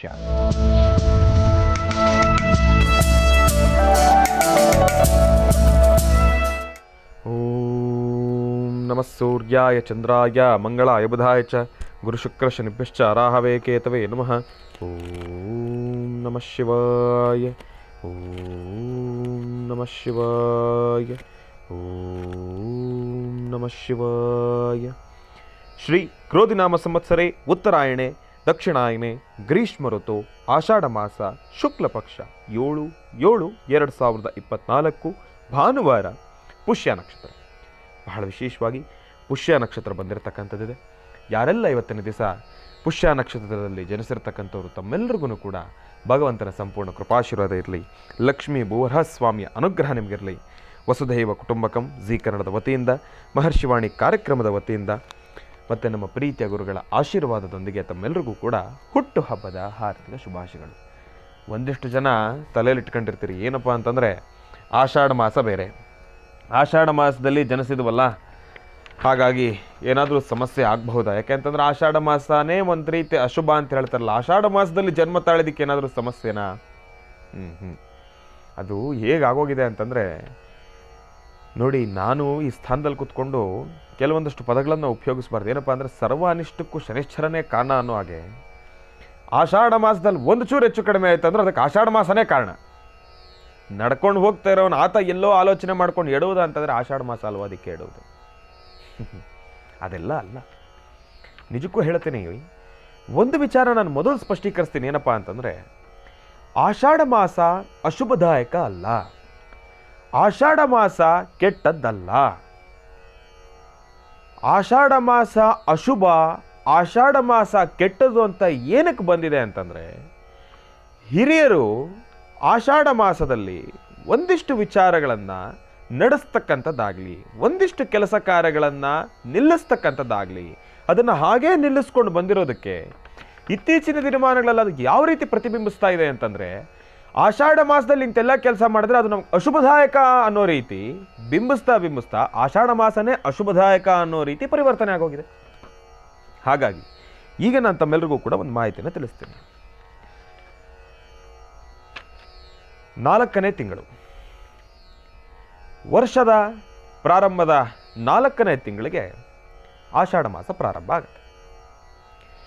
ಆಷಾಢ ಮಾಸ ಪ್ರಾರಂಭ ಅಂತಂದರೆ ಆಷಾಢ ಮಾಸ ಬರೋದ್ರ ಜೊತೆ ಒಂದಿಷ್ಟು ಮಳೆ, ಚಳಿ ಇದೆಲ್ಲವನ್ನು ಕೂಡ ತಗೊಂಡು ಬರುತ್ತೆ. ಇದು ಪ್ರಕೃತಿ ತತ್ವವಾಗಿ. ವೈಜ್ಞಾನಿಕವಾಗಿ ನಾವು ತಿಳಿಸೋದಾದರೆ, ಪ್ರಕೃತಿ ತತ್ವವಾಗಿ ನಾವು ತಿಳಿಸೋದಾದರೆ ಈ ರೀತಿಯಾಗಿರ್ತಕ್ಕಂಥ ಮಾಹಿತಿಗಳು. ಆದರೆ ಆಧ್ಯಾತ್ಮಿಕವಾಗಿ ನಾವು ಆಷಾಢ ಮಾಸವನ್ನು ತಿಳಿಸೋದಾದರೆ ಸೂರ್ಯ ತನ್ನ ಪಥವನ್ನು ಬದಲಾಯಿಸ್ತಾನಂತೆ. ಯಾವ ರೀತಿ ಅಂತಂದರೆ ಉತ್ತರಾಯಣದಿಂದ ದಕ್ಷಿಣಾಯನಕ್ಕೆ ತನ್ನ ಪಥವನ್ನು ಬದಲಾಯಿಸ್ತಕ್ಕಂಥ ಈ ಒಂದು ಸಮಯವನ್ನು ಆಷಾಢ ಮಾಸ ಅಂತ ನಾವೆಲ್ಲರೂ ಕೂಡ ಹೇಳ್ತೀವಿ. ಇದರ ಜೊತೆಗೆ ನಾವು ಈ ಒಂದು ಆಷಾಢ ಮಾಸವನ್ನು ಕರ್ಕಾಟಕ ಸಂಕ್ರಮಣ ಅಂತಲೂ ಕೂಡ ಹೇಳ್ತೀವಿ. ಇದೆಲ್ಲವೂ ಕೂಡ ಗ್ರಂಥ ಆಧಾರಿತ ಅಂತಲೇ ಹೇಳ್ಬೋದು. ಇದರ ಜೊತೆಗೆ ಹುಣ್ಣಿಮೆಯ ದಿನದಂದು ಪೂರ್ವಾಷಾಢ ನಕ್ಷತ್ರ ಮತ್ತು ಉತ್ತರಾಷಾಢ ನಕ್ಷತ್ರ ಇದೆರಡೂ ಕೂಡ ಒಂದಕ್ಕೊಂದು ಸೇರ್ಪಡೆ ಆಗ್ತವಂತೆ. ಉತ್ತರ ಆಷಾಢ, ಪೂರ್ವ ಆಷಾಢ, ಹಾಗಾಗಿ ಇದೆರಡೂ ಕೂಡ ಸೇರೋದಿರ್ತಕ್ಕಂಥ ಈ ಒಂದು ಸಮಯವನ್ನು ಕೂಡ ಆಷಾಢ ಮಾಸ ಅಂತಲೂ ಕೂಡ ಹೇಳ್ತಾರೆ. ಇದು ಮತ್ತೊಂದಾಯ್ತು. ಇನ್ನು ಈ ಒಂದು ಆಷಾಢ ಮಾಸಕ್ಕೆ ಮತ್ತೊಂದು ಏನಪ್ಪ ಅಂತಂದರೆ ನಾವು ಆಧ್ಯಾತ್ಮಿಕವಾಗಿ ನಾವು ತಿಳಿಸೋದಾದರೆ ಶೂನ್ಯ ಮಾಸ ಅಂತಲೂ ಕೂಡ ಹೇಳ್ತಾರೆ. ನೋಡಿ, ಈ ಶೂನ್ಯ ಅನ್ನೋ ಪದಕ್ಕೆ 2 ರೀತಿ ಅರ್ಥ ಬರ್ತವೆ. ಒಂದು, ನಾವು ಈಗ ಶೂನ್ಯ ಅಂತಂದರೆ ಅದು ಕೆಟ್ಟದು ಅಂತ ನಾವು ಅಂದ್ಕೊಂಡ್ಬಿಡ್ತೀವಿ. ಆದರೆ ಮೊದಲು ಶೂನ್ಯ ಅನ್ನೋ ಪದನ ಏನಕ್ಕೆ ಉಪಯೋಗಿಸಿದ್ರು ಅನ್ನೋದ್ರ ಬಗ್ಗೆನೂ ಕೂಡ ನಾನು ನಿಮಗೆ ಮಾಹಿತಿಯನ್ನು ಕೊಡ್ತೇನೆ. ಅದರ ಜೊತೆಗೆ ಇನ್ನು ದೇವಾನುದೇವತೆಗಳು ಏನಕ್ಕೆ ಆಷಾಢ ಮಾಸ ಇಲ್ಲಿ ಶುಭ ಕಾರ್ಯಗಳು ಮಾಡಬಹುದಾ, ಇಲ್ಲಾಂತ ಹೊಸದಾಗಿರ್ತಕ್ಕಂಥ ವ್ಯಾಪಾರ ವ್ಯವಹಾರಗಳು ಮಾಡೋದ್ರ ಬಗ್ಗೆ ಆಗಲಿ, ಇಲ್ಲಾಂತಂದರೆ ಯಾವುದಾದ್ರೂ ಒಂದು ಖರೀದಿ ಮಾಡ್ತಕ್ಕಂಥ ವಿಚಾರವಾಗಲಿ, ಮನೆಯ ಗೃಹ ಪ್ರವೇಶ ಆಗಿರ್ಬೋದು, ಇಲ್ಲಾಂತಂದರೆ ಮಕ್ಕಳಿಗೆ ಒಂದು ನಾಮಕರಣ ಆಗಿರ್ಬೋದು, ಇದೆಲ್ಲದೂ ಕೂಡ ಈ ಒಂದು ಶುಭ ಕಾರ್ಯವನ್ನು ಏನಕ್ಕೋಸ್ಕರ ಮಾಡಬಾರ್ದು ಅಂತಂದರೆ ಈಗ ಒಂದು ವಿಚಾರ ಸ್ಪಷ್ಟೀಕರಿಸ್ತೀವಿ. ಶುಭ ಕಾರ್ಯಗಳೇನಕ್ಕೆ ಮಾಡಬೇಕು? ಭಗವಂತನ ಅನುಗ್ರಹವನ್ನು ಪಡ್ಕೊಳ್ಳಿಕ್ಕಾಗಿ, ದೇವಾನುದೇವತೆಗಳ ಅನುಗ್ರಹವನ್ನು ಪಡ್ಕೊಳ್ಳಿಕ್ಕಾಗಿ. ಆದರೆ ದೇವಾನುದೇವತೆಗಳು ಆಷಾಢ ಮಾಸದಲ್ಲಿ ಯೋಗ ನಿದ್ರೆಗೆ ಜಾರ್ತಾರಂತೆ. ಅಂತಂದರೆ ದೇವಾನುದೇವತೆಗಳು ಯಾವಾಗ ಯೋಗ ನಿದ್ರೆಗೆ ಜಾರ್ತಾರೋ ಇಲ್ಲಿ ತಾವು ಏನೇ ಶುಭ ಫಲಗಳನ್ನು ಶುಭ ಕಾರ್ಯಗಳನ್ನು ತಾವು ಮಾಡೋದಾದ್ರೂ ಕೂಡ ಅದು ಯಾವುದನ್ನು ಕೂಡ ದೇವಾನುದೇವತೆಗಳಿಗೆ ಸಲ್ತಕ್ಕಂಥದ್ದಲ್ವಂತೆ. ಹಾಗಾಗಿ ಅವರು ನಿದ್ರಿಸ್ತಕ್ಕಂಥ ಯೋಗ ನಿದ್ರೆಗೆ ಜಾರತಕ್ಕಂಥ ಈ ಒಂದು ಸಮಯದಲ್ಲಿ ತಾವು ಏನೇ ಶುಭ ಕಾರ್ಯ ಮಾಡಿದ್ರು ಕೂಡ ಅಲ್ಲಿ ಫಲಾಫಲಗಳು ಅನ್ನೋದು ಬರೋದಿಲ್ಲ. ಹಾಗಾಗಿ ಶುಭ ಕಾರ್ಯಗಳನ್ನು ಮಾಡಬಾರ್ದು ಅಂತ ಹೇಳ್ತಾರೆ. ಇದು ಏನು ಆಧ್ಯಾತ್ಮಿಕವಾದ ಪರಿವಾಗಿ. ಇನ್ನು ವೈಜ್ಞಾನಿಕವಾಗಿ ಪ್ರಕೃತಿದತ್ತವಾಗಿ ನಾವು ತಿಳಿಸೋದಾದರೆ ಮೇಜರ್ ಆಗಿ ಅಂತಂದರೆ ಮುಖ್ಯವಾಗಿ ಆಷಾಢ ಮಾಸ ತಗಲತಕ್ಕಂಥದ್ದು ಯಾರಿಗೆ ಅಂತಂದರೆ ಕೃಷಿಕರಿಗೆ. ನಮ್ಮಂಥವ್ರು ಬಿಡಿ, ನಾವು ಸೂಟು ಬೂಟು ಒಳ್ಳೆ ಐರನ್ ಬಟ್ಟೆ ಹಾಕೊಳ್ತೀವಿ, ಆಫೀಸ್ಗೆ ಹೋಗಿ ಬರ್ತೀವಿ, ನಮಗೊಂದು ಒಳ್ಳೆ ಕಾರ್ ಇದೆ, ಬಂಗ್ಲೆ ಇದೆ, ಬೈಕ್ ಇದೆ, ರೈನ್ ಕೋಟ್ ಇದೆ, ಎಲ್ಲವೂ ಇದೆ. ಮಳೆ ಬರಲಿ ಚಳಿ ಇರಲಿ ಏನಿರಲಿ ಥರ್ಮಲ್ಸ್ ಹಾಕಂತೀವೋ ಬೆಚ್ಚಗೆ ಬಟ್ಟೆ ಹಾಕಂತೀವೋ ಆಫೀಸ್ಗೆ ಹೋಗ್ತೀವಿ ದುಡ್ಕೊಂಬರ್ತೀವಿ. ಆದರೆ ಮೇಜರಾಗಿ ಇಂಪ್ಯಾಕ್ಟ್ ಆಗೋದು ಆಷಾಢ ಮಾಸದಲ್ಲಿ ಯಾರಿಗಪ್ಪ ಅಂತಂದರೆ ಅದು ನಮ್ಮ ಕೃಷಿಕರಿಗೆ, ರೈತರಿಗೆ. ಮೊದಲೆಲ್ಲ ಎಲ್ಲಿತ್ತು ಐ ಟಿ ಬಿ ಟಿ ಕಂಪನಿಗಳಾಗಿನ ಕಾಲದಲ್ಲಿ? ಏನೇ ಇದ್ರೂ ಕೃಷಿ, ಆ ಭೂಮಿ ತಾಯಿಯನ್ನು ನಂಬ್ಕೊಂಡೇ ನಮ್ಮ ಜೀವನ. ರೈತರ ಸಂಕಷ್ಟ, ರೈತರು ಕಷ್ಟಪಟ್ಟರೆ ತಾನೇ ನಮಗೆ ಜೀವನ, ಹೊಟ್ಟೆಗೆ ಊಟ. ಹಾಗಾಗಿ ಆಗಿನ ಕಾಲದಲ್ಲಿ ಶುಭ ಕಾರ್ಯಗಳನ್ನು ಮಾಡೋದನ್ನು ಅವಾಗಲಿಂದನೇ ಏನಕ್ಕೆ ನಿಲ್ಲಿಸ್ಕೊಳ್ತಾ ಬರ್ತಾ ಇದ್ದಾರೆ ಅಂತಂದರೆ ಶುಭ ಕಾರ್ಯಗಳಕ್ಕೆ ನಾವೇನಾದರೂ ಹೊತ್ತು ಕೊಟ್ಟು ಬಿಟ್ರೆ ನಾವಿಲ್ಲಿ ಭೂಮಿನ ಕಳ್ಕೊಂತ ಇದೀವಲ್ಲ, ಹೊಟ್ಟೆಗೆ ಊಟ ಇರೋದಿಲ್ವಾ ಎಂಬತಕ್ಕಂಥ ಒಂದು ಕಾರಣದಲ್ಲಿ ಅದಕ್ಕೆ ಅನುಕೂಲ ಆಗಲ್ಲ ಶುಭ ಕಾರ್ಯಗಳನ್ನು ನಡೆಸೋದಕ್ಕೆ. ಯಾಕೆ ಅಂತಾರೆ ಅತೀತವಾಗಿರ್ತಕ್ಕಂಥ ಒಂದು ಮಳೆ, ಆ ಮಳೆಯಿಂದ ಭೂಮಿ ಎಲ್ಲ ಹಾಳಾಗೋಗುತ್ತೆ. ಕೃಷಿಕರು ಬಹಳ ಹೊತ್ತು ಸಮಯವನ್ನು ಆ ಸಾನ್ನಿಧ್ಯದಲ್ಲೇ ಕಳಿಬೇಕಾಗಿರ್ತಕ್ಕಂಥ ಕ್ಷಣಗಳಿರ್ತವೆ. ಆ ಒಂದು ವಿಚಾರವಾಗಿಯೇ ಯಾವಾಗ ಅಲ್ಲಿ ಜಾಸ್ತಿ ಸಮಯವನ್ನು ಕೊಡ್ತಾರೋ ಇಲ್ಲಿ ಶುಭ ಕಾರ್ಯಗಳ ಬಗ್ಗೆ ಆಲೋಚನೆಯನ್ನು ಮಾಡಲಿಕ್ಕಾಗೋದಿಲ್ಲ. ಹಾಗಾಗಿ ಇದು ಈ ರೀತಿಯಾಗಿರ್ತಕ್ಕಂಥ ಸಂಗತಿಯನ್ನು ಇತ್ತೀಚಿನ ದಿನಮಾನಗಳಲ್ಲಿ ಏನು ಮಾಡಿಬಿಟ್ಟಿದ್ದಾರೆ, ಶುಭ ಕಾರ್ಯವನ್ನು ಮಾಡಿದ್ರೆ ನಮ್ಗೆ ಅಶುಭ ಅಂತ ಹೇಳಿ ಅದನ್ನು ಕೂಡ ಸೃಷ್ಟಿ ಮಾಡಿದ್ದಾರೆ. ಇದನ್ನು ತಾವೆಲ್ಲರೂ ಕೂಡ ಮೊದಲು ತಲೆಯಲ್ಲಿಟ್ಕೊಳ್ಳಿ. ಶುಭ ಕಾರ್ಯಗಳನ್ನು ಮಾಡೋದ್ರ ಬಗ್ಗೆ ನಾನು ತಮ್ಮೆಲ್ಲರಿಗೂ ಕೂಡ ಮಾಹಿತಿಯನ್ನು ತಿಳಿಸ್ತಾ ಇದ್ದೆ. ಹೇಗೆ ಹಿರಿಯರು ಅದಕ್ಕೆ ಹೊತ್ತು ಕೊಡೋದಕ್ಕಾಗೋದಿಲ್ವೋ, ಇಲ್ಲಾಂದರೆ ಶುಭ ಕಾರ್ಯಗಳನ್ನು ಮಾಡ್ಕೊಳ್ಳಿಕ್ಕೆ ಅನುಕೂಲ ಆಗೋದಿಲ್ವೋ, ಅದಕ್ಕೋಸ್ಕರ ಅದನ್ನು ಮಾಡಿದರೆ ನಿಲ್ಲಿಸ್ಕೊಂಡು ಬಂದಿರೋದಕ್ಕೆ ಇವತ್ತಿನ ದಿವಸ ಅಶುಭ ಅನ್ನೋ ಒಂದು ಗುರುತನ್ನು, ಚಿಹ್ನೆಯನ್ನು ಸೃಷ್ಟಿ ಮಾಡಿದ್ದಾರೆ. ಅದು ಆಯಿತು, ಓಕೆ. ಗುರುಜಿರವರು ಮೊನ್ನೆನೂ ಕೂಡ ಕಾರ್ಯಕ್ರಮದಲ್ಲಿ ತಿಳಿಸ್ತಾ ಇದ್ರು, ನೂತನವಾಗಿರ್ತಕ್ಕಂಥ ವಧುವರರನ್ನು, ಹೆಣ್ಣು ಮಗಳನ್ನು ತವರು ಮನೆಗೆ ವಾಪಸ್ ಕಳಿಸ್ತಕ್ಕಂಥ ಒಂದು ಪ್ರಕ್ರಿಯೆ ಕೂಡ ಆಷಾಢ ಮಾಸದಲ್ಲಿ ನೆರವೇರುತ್ತೆ ಅಂತಲೂ ಕೂಡ ಹೇಳ್ತಾ ಇದ್ರು. ಏನಕ್ಕೋಸ್ಕರ ಅಂತಂದರೆ ಇತ್ತೀಚಿನ ದಿನಮಾನಗಳಲ್ಲಿ ಅದನ್ನು ಹಾಸ್ಯಾಸ್ಪದವಾಗೂ ಕೂಡ ಬದಲಾಯಿಸ್ಕೊಂಡ್ಬಿಟ್ಟಿದ್ದಾರೆ, ಬೇರೊಂದು ರೀತಿ ಆಲೋಚನೆ. ಆದರೆ ಅದನ್ನು ಹಾಸ್ಯಾಸ್ಪದವಾಗಿ ತಗೊಂಡಿದ್ದಾರೆ ಹೊರತಾಗಿ ಆದರೆ ವೈಜ್ಞಾನಿಕವಾಗಿ ನಾವು ನೋಡೋದಾದರೆ ಅದನ್ನೂ ಕೂಡ ಹೌದು ಸತ್ಯ. ಯಾವುದ್ರ ಬಗ್ಗೆ ಮಾತಾಡ್ತಾ ಇದ್ದೀನಿ ಅಂತ ನಾವು ನೋಡೋದಾದರೆ ನೂತನವಾಗಿರ್ತಕ್ಕಂಥ ವಧುವರರು ಆಷಾಢ ಮಾಸದಲ್ಲಿ ಒಬ್ಬರನ್ನ ಒಬ್ಬರು ಸೇರ್ತಕ್ಕಂಥ ಆ ಒಂದು ಸಮಯ ಇವತ್ತಿನಿಂದ ಅವರಿಗೆ ಮುಂದೆ ಆ ಒಂದು ಮಗುವಿಗೆ ಜನನವನ್ನು ಕೊಡ್ತಕ್ಕಂಥ ಸಮಯ ಅಂತ ಏನಿರುತ್ತೆ ಅದನ್ನು ಕೂಡ ಆಷಾಢ ಮಾಸಕ್ಕೆ ಬೀಳುವ ಕಾರಣದಿಂದ ಸಾಕಷ್ಟು ಶೀತ ವಾತಾವರಣ ಹುಟ್ಟತಕ್ಕಂಥ ಮಗುವಿಗಾಗಲಿ ಇಲ್ಲಾಂದರೆ ಮಗುವಿನ ತಾಯಿ ಬಾಣಂತಿಗಾಗಲಿ ಬಹಳ ಸಂಕಷ್ಟ. ಯಾಕೆ ಅಂತಂದರೆ ಇವರಿಬ್ಬರಿಗೂ ಕೂಡ ಶೀತ ವಾತಾವರಣ ಇರಲೇಬಾರ್ದು, ಬಹಳ ಬೆಚ್ಚಗಿನ ವಾತಾವರಣದಲ್ಲೇ ಇರಬೇಕು. ಹಾಗಾಗಿ ಈ ಸಮಯದಲ್ಲಿ ಸೇರ್ಲಿಕ್ಕೆ ಬಿಡೋದಿಲ್ಲ. ಹೌದು, ಅದು ವೈಜ್ಞಾನಿಕವಾಗಿ ಸತ್ಯ. ಆದರೆ ಒಂದಿಷ್ಟು ಜನ ಅದನ್ನು ಹಾಸ್ಯಾಸ್ಪದವಾಗಿ ತಗೊಳ್ತಾರೆ. ಇರಲಿ, ಅದು ಅವರವರ ಅನಿಸಿಕೆ, ಅವರವರ ಅಭಿಪ್ರಾಯ. ಇದು ಒಂದು ಕಡೆ ಆದರೆ ಏನಕ್ಕೋಸ್ಕರ ವಧುವರರನ್ನ ಆ ಕ್ಷಣ ಸೇರ್ಲಿಕ್ಕೆ ಬಿಡ್ತಿರ್ಲಿಲ್ಲ ಅಂತಂದರೆ ಇದಕ್ಕೂ ಕೂಡ ನಮ್ಮ ಒಂದು ಕೃಷಿ ಏನಿದೆ, ಭೂಮಿಯನ್ನು ನಂಬಿ ಕೆಲಸ ಮಾಡ್ತಾ ಇರ್ತಕ್ಕಂಥವ್ರು ನಾವೇನಿದ್ದೀವಿ, ಇದಕ್ಕೂ ಕೂಡ ಒಂದು ಕಾರಣ ಇದೆ. ಏನಪ್ಪಾ ಅಂತಂದರೆ ಆಷಾಢ ಮಾಸದಲ್ಲಿ ಕೆಲಸ ಜಾಸ್ತಿ, ಬಹಳ ಕೆಲಸ.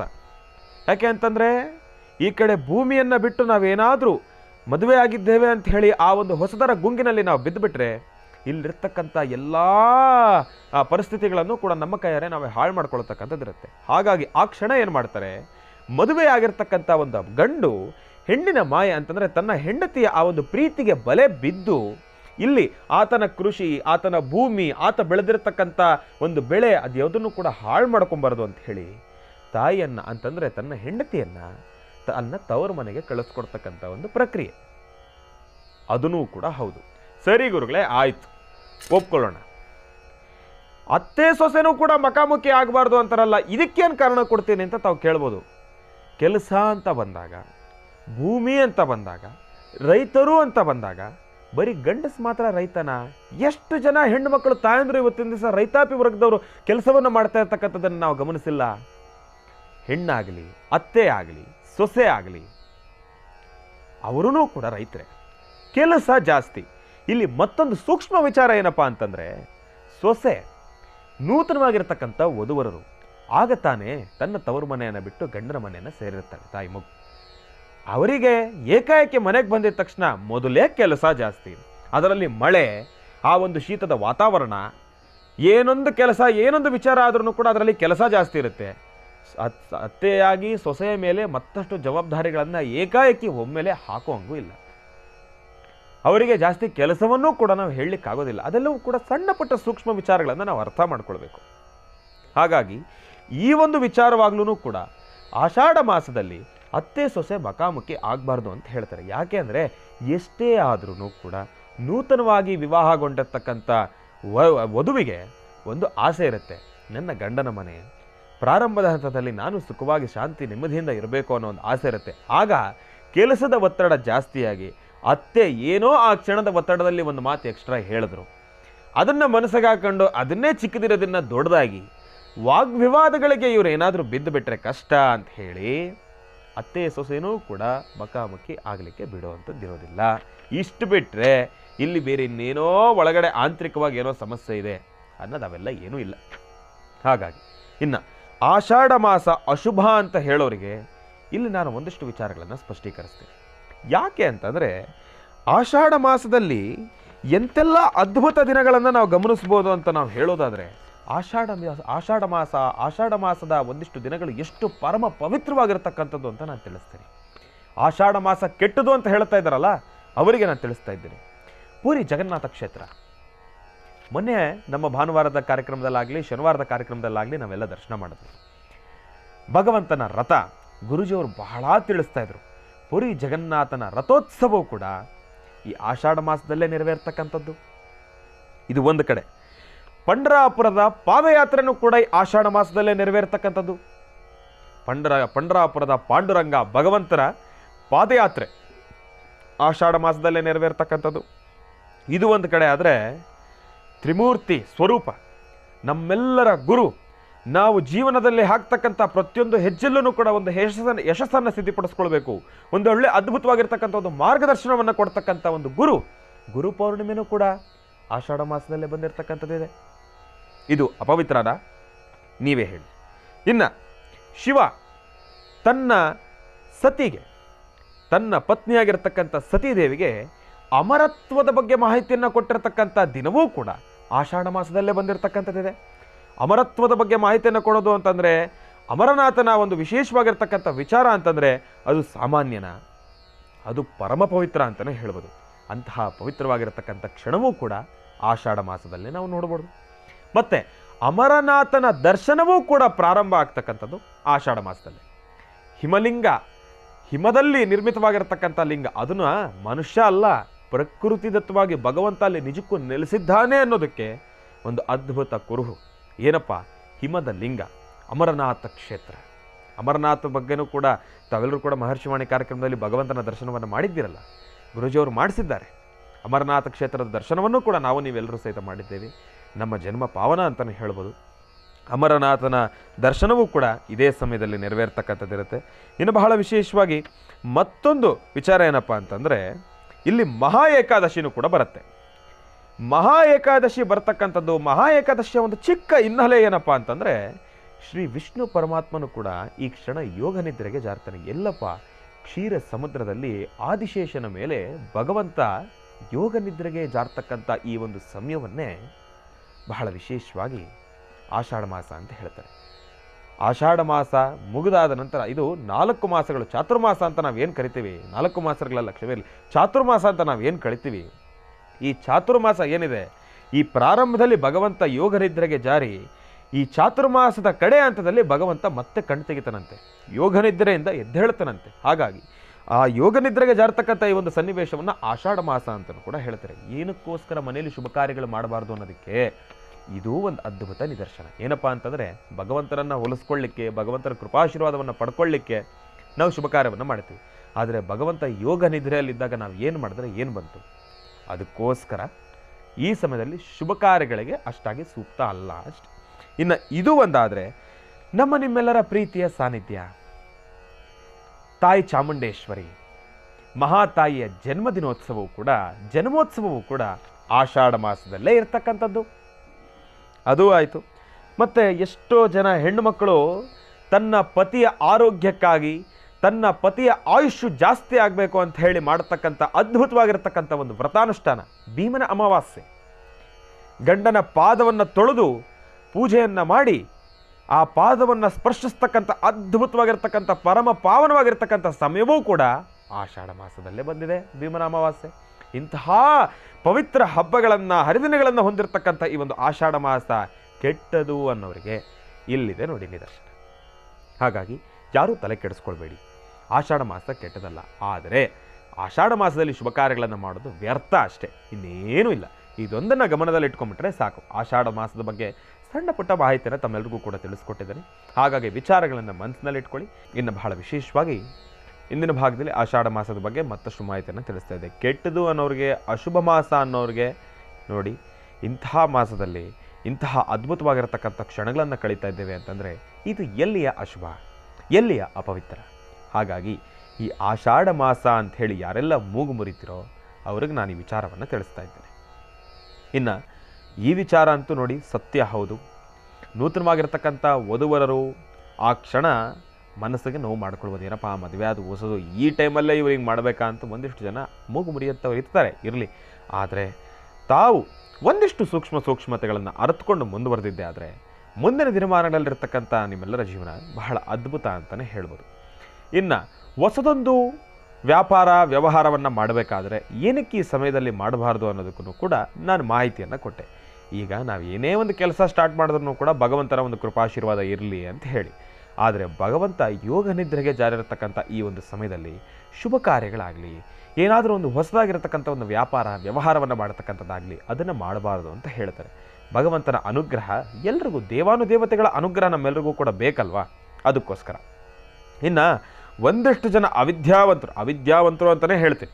ಅವಿದ್ಯಾವಂತರು ಹೇಳ್ತಾರೆ ಏನಪ್ಪ ಅಂತಂದರೆ ಆಷಾಢ ಮಾಸದಲ್ಲಿ ಆಚೆ ಎಲ್ಲೂ ಓಡಾಡಬಾರ್ದು, ಗ್ರಹಗತಿಗಳು ಸರಿ ಇರೋದಿಲ್ಲ, ಸಮಸ್ಯೆಗಳು ಉಂಟಾಗುತ್ತವೆ, ಹಾಗೆ ಹೀಗೆ ಅಂಥೇಳಿ.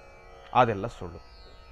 ಯಾರೆಲ್ಲ ಅಂಥವ್ರ ಮಾತು ಕೇಳಿಕೊಂಡು ತಾವು ಜೀವನದಲ್ಲಿ ದುಡಿದೀರಾ, ಇಲ್ಲ ಅಂತಂದರೆ ಆಫೀಸ್ಗೆ ಹೋಗ್ದಿರಾ, ಇಲ್ಲ ಅಂತಂದರೆ ತಮ್ಮ ದಿನನಿತ್ಯದ ಜವಾಬ್ದಾರಿಯನ್ನು ಮರೆತು ಮನೇಲಿ ಕೊಡ್ತಿರಲ್ಲ, ನಿಜಕ್ಕೂ ಹೇಳ್ತೀನಿ ಎಲ್ಲೋ ಒಂದು ಕಡೆ ಮೂರ್ಖತ್ವ ಅಂತ ಹೇಳ್ತೀನಿ. ಯಾರೂ ಕೂಡ ಅಂತಹ ಕೆಲಸವನ್ನು ಮಾಡಬೇಡಿ. ಯಾರದ್ರ ಬಗ್ಗೆ ಏನು ತಲೆಗೆ ಹಾಕಿದ್ರೂ ಕೂಡ ತಲೆ ಕೆಡಿಸ್ಕೊಳ್ಳಿಕ್ಕೆ ಹೋಗಬೇಡಿ. ಅದಕ್ಕೋಸ್ಕರನೇ ಈ ಭಾನುವಾರದ ಕಾರ್ಯಕ್ರಮದಲ್ಲಿ ನಾನು ತಮ್ಮೆಲ್ಲರಿಗೂ ಕೂಡ ಇಷ್ಟೆಲ್ಲ ವಿಶ್ಲೇಷಣೆಯನ್ನು ಕೊಟ್ಟಿರ್ತಕ್ಕಂಥದ್ದಿದೆ. ಹಾಗಾಗಿ ತಮ್ಮ ಪ್ರತಿನಿತ್ಯದ ಕೆಲಸ ಕಾರ್ಯಗಳಿಗೆ ಯಾವುದೇ ರೀತಿ ಪ್ರಭಾವ ಬೀರತಕ್ಕಂಥದ್ದಲ್ಲ. ತಾವು ಏನಂತಕೊಂಡ್ರೂ ಕಾರ್ಯಸಿದ್ಧಿಪಡಿಸ್ಕೊಳ್ತೀರಿ.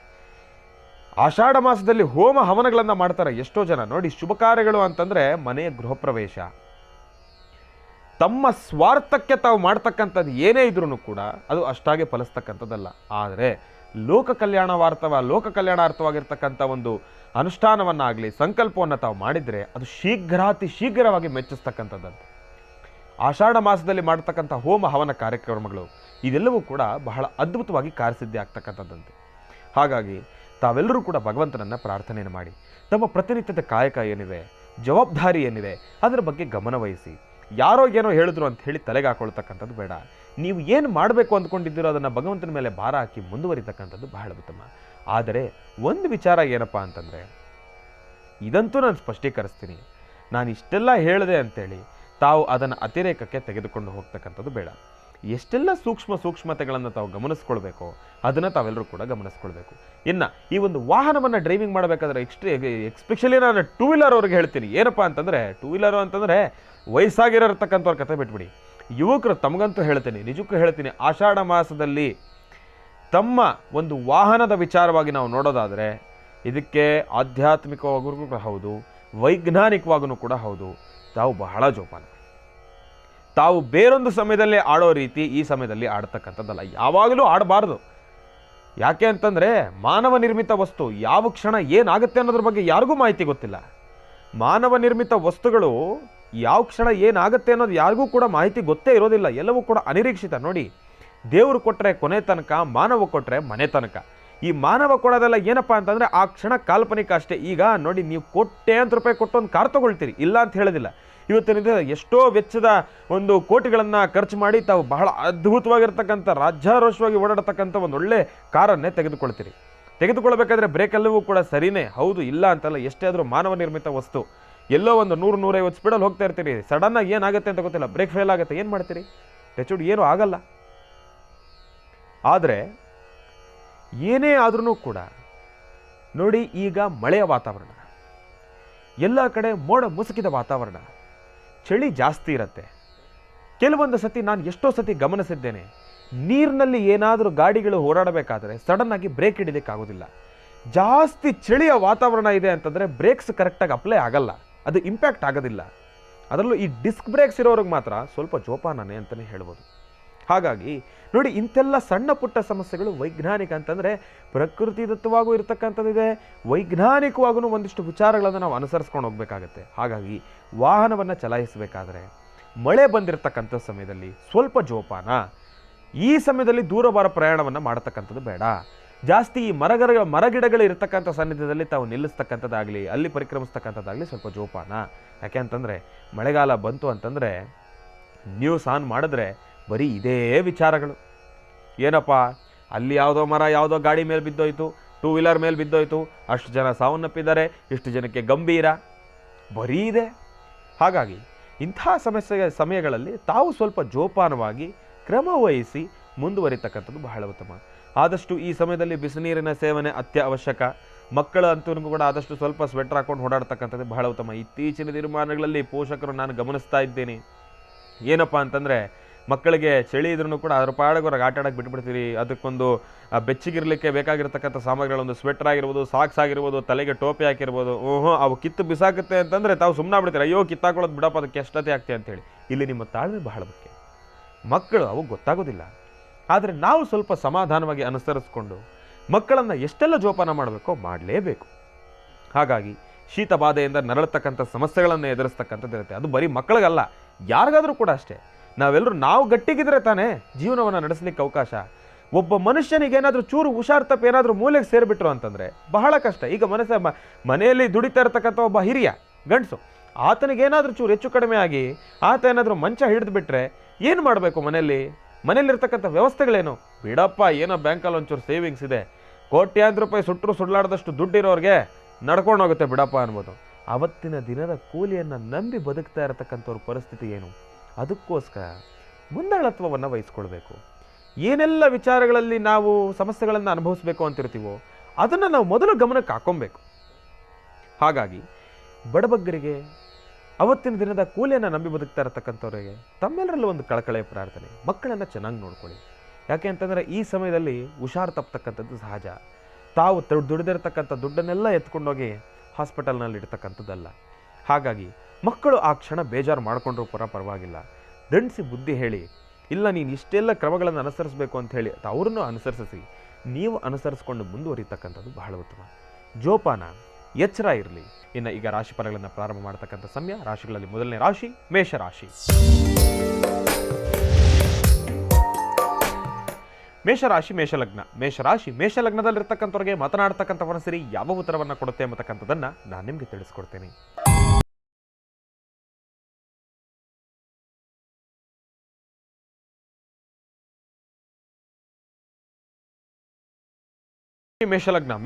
ಮೇಷಲಗ್ನದಲ್ಲಿರ್ತಕ್ಕಂಥ ಭವಿಷ್ಯತ್ತನ್ನು ತಿಳಿಸೋದಾದ್ರೆ, ಮಾತನಾಡ್ತಕ್ಕಂಥ ಮನಸ್ಸರಿ ನೀಡ್ತಾ ಇರ್ತಕ್ಕಂಥ ಒಂದು ಮಾರ್ಗದರ್ಶನವನ್ನು ನಾವು ಗಮನಿಸಿ ತಿಳಿಸೋದಾದ್ರೆ ಸ್ವಲ್ಪ ಜೋಪಾನ. ಹಾಕ್ತಕ್ಕಂಥ ಹೆಜ್ಜೆಯಲ್ಲಿ ಎಡುತ್ತಕ್ಕಂಥವ್ರು ಇರ್ತೀರಿ. ಸಾಕಷ್ಟು ಗೊಂದಲದಿಂದ ಸೃಷ್ಟಿಯಾಗಿರ್ತಕ್ಕಂಥ ವಾತಾವರಣ, ಸ್ವಲ್ಪ ಅನಾರೋಗ್ಯದ ಸಮಸ್ಯೆಯಿಂದನೂ ಕೂಡ ನರಳತಕ್ಕಂಥವ್ರು ಇರ್ತೀರಿ. ನಾನು ಈಗಾಗಲೇ ತಿಳಿಸಿದ ಹಾಗೆ ಸ್ವಲ್ಪ ಶೀತ ಬಾಧೆಯ ಸಮಸ್ಯೆಗಳನ್ನು ಅನುಭವಿಸ್ತಕ್ಕಂಥವ್ರು ಇರ್ತೀರಿ. ಸ್ವಲ್ಪ ಜೋಪಾನ. ಆದಷ್ಟು ಶೀತ ಬಾಧೆಗೆ ಬೇಕಾಗಿರ್ತಕ್ಕಂಥ ಎಲ್ಲ ರೀತಿ ಇರತಕ್ಕಂಥ ಒಂದಿಷ್ಟು ಔಷಧಿಗಳನ್ನು ತಾವು ಬಳಸ್ತಕ್ಕಂಥದ್ದು ಉತ್ತಮನೇ. ಜೊತೆಗೆ ಮೇಷರಾಶಿನಲ್ಲಿರ್ತಕ್ಕಂಥವ್ರ ವ್ಯಾಪಾರ ವ್ಯವಹಾರವೂ ಕೂಡ ಸ್ವಲ್ಪ ಮಂದಗತಿಯಿಂದಲೇ ಸಾಕ್ತಕ್ಕಂಥದ್ದಿರುತ್ತೆ. ಏನೇ ಒಂದು ವಿಚಾರ ಬಗ್ಗೆ ಆಲೋಚನೆಯನ್ನು ಮಾಡಬೇಕಾದ್ರೂ ಕೂಡ ಸಾಕಷ್ಟು ದ್ವಂದ್ವ ಆಲೋಚನೆಗಳಿಂದಲೇ ಕೂಡಿರ್ತಕ್ಕಂಥದ್ದಿದೆ. ಹೇಗೋ ಏನೋ ಎತ್ತೋ ಕೆಲಸ ಕಾರ್ಯಸಿದ್ಧಿ ಆಗುತ್ತೋ ಇಲ್ವೋ ಎಂಬತಕ್ಕಂಥ ಒಂದು ದ್ವಂದ್ವ ಆಲೋಚನೆಗಳಲ್ಲೇ ತಾವು ಮುಳುಗಿ ಹೋಗಿರ್ತೀರಿ ಮೇಷರಾಶಿನಲ್ಲಿರ್ತಕ್ಕಂಥವ್ರು. ಆರೋಗ್ಯದ ಸಮಸ್ಯೆ, ಸ್ವಲ್ಪ ಶೀತಬಾಧೆಯ ನರಳಾಟ ಅಂತ ತಾವು ನೋಡೋದಾದರೆ ತಾವು ಮಾಡಬೇಕಾಗಿರ್ತಕ್ಕಂಥ ಒಂದು ಕೆಲಸ ಏನಪ್ಪ ಅಂತಂದರೆ, ಈ ವಿಳೆದೆಲೆಯ ಕಷಾಯ ಅಂತ ಬರುತ್ತೆ, ಬಹಳ ಉತ್ತಮ. ಈ ಸಮಯದಲ್ಲಿ ವಿಳೆದೆಲೆಯ ಕಷಾಯವನ್ನು ತೆಗೆದುಕೊಂಡಿದ್ದೆ ಆದರೆ ವಿಳೆದೆಲೆಯಲ್ಲಿ ಆ್ಯಂಟಿ ಆಕ್ಸಿಡೆಂಟ್ಸ್ ಬಹಳ ಚೆನ್ನಾಗಿದ್ದಾವೆ ಮತ್ತು ರೋಗ ನಿರೋಧಕ ಶಕ್ತಿ ಮಾತ್ರ ಬಹಳ ಅದ್ಭುತವಾಗಿದೆ ವಿಳೆದೆಲೆಯಲ್ಲಿ. ಹಾಗಾಗಿ ಬಿಸಿನೀರು ಒಂಚೂರು ನೀರಲ್ಲಿ ವಿಳೆದೆಲೆಯನ್ನು ಹಾಕಿ ಲೈಟಾಗಿ ಒಂದೇ ಒಂದು ಚೂರು ಅರಿಶಿನವನ್ನು ಅದರೊಳಗಡೆ ಹಾಕಿ ಚೆನ್ನಾಗಿ ಕುದಿಸಿ ಅದಾದ ಮೇಲೆ ಆ ಒಂದು ನೀರನ್ನು ತಾವು ಸೇವನೆಯನ್ನು ಮಾಡೋದ್ರಿಂದ ದೇಹಕ್ಕೆ ಆಗ್ತಕ್ಕಂಥ ಎಷ್ಟೋ ಶೀತ ಬಾಧೆಗಳು ಕಡಿಮೆ ಆಗ್ತಕ್ಕಂಥವ್ರು ಇರುತ್ತೆ. ಸಾಧಾರಣವಾಗಿ ಬಸರೀರಿಗೆ ಬೇಕು ಅಂತ ಹೇಳಿ ವಿಳೆದೆಲೆಯ ಆ ಒಂದು ವಿಳೆದೆಲೆ ಅಡಿಕೆ ಲೈಟಾಗಿ ಚೂರು ಸುಣ್ಣವನ್ನು ಕೂಡ ಅದರಲ್ಲಿ ಕಲಿಸ್ಬಿಟ್ಟು ಕೊಡ್ತಾರೆ. ಏನಪ್ಪ ಅಂತಂದರೆ ದೇಹದ ಶೀತವನ್ನು ಅದು ಕಡಿಮೆ ಮಾಡ್ತಕ್ಕಂಥದ್ದು ಇರುತ್ತೆ, ವಾರ್ಮಾಗಿ ಇಟ್ಕೊಳ್ಳುತ್ತೆ, ಬೆಚ್ಚನಾಗಿ ಇಟ್ಕೊಳ್ಳುತ್ತೆ, ಮತ್ತು ಕ್ಯಾಲ್ಶಿಯಂ ಬಹಳ ಕ್ಯಾಲ್ಶಿಯಂ ಜಾಸ್ತಿ, ಅದಕ್ಕೋಸ್ಕರ ಕೊಡ್ತಾರೆ. ಇರಲಿ, ಈ ಒಂದು ವಿಚಾರವನ್ನು ಅನುಸರಿಸ್ಕೊಂಡು ಈ ಒಂದು ಆಯುರ್ವೇದದ ಔಷಧಿಯನ್ನು ತಾವು ಅನುಸರಿಸ್ಕೊಂಡು ಮುಂದುವರೆದಿದ್ದಾದರೆ ಮೇಷರಾಶಿನಲ್ಲಿರ್ತಕ್ಕಂಥವ್ರಿಗೆ ಪರವಾಗಿಲ್ಲ, ಒಳ್ಳೆಯದಾಗಲಿ, ಶುಭವಾಗಲಿ. ರಾಶಿಗಳಲ್ಲಿ ಮುಂದಿನ ರಾಶಿ ವೃಷಭ ರಾಶಿ.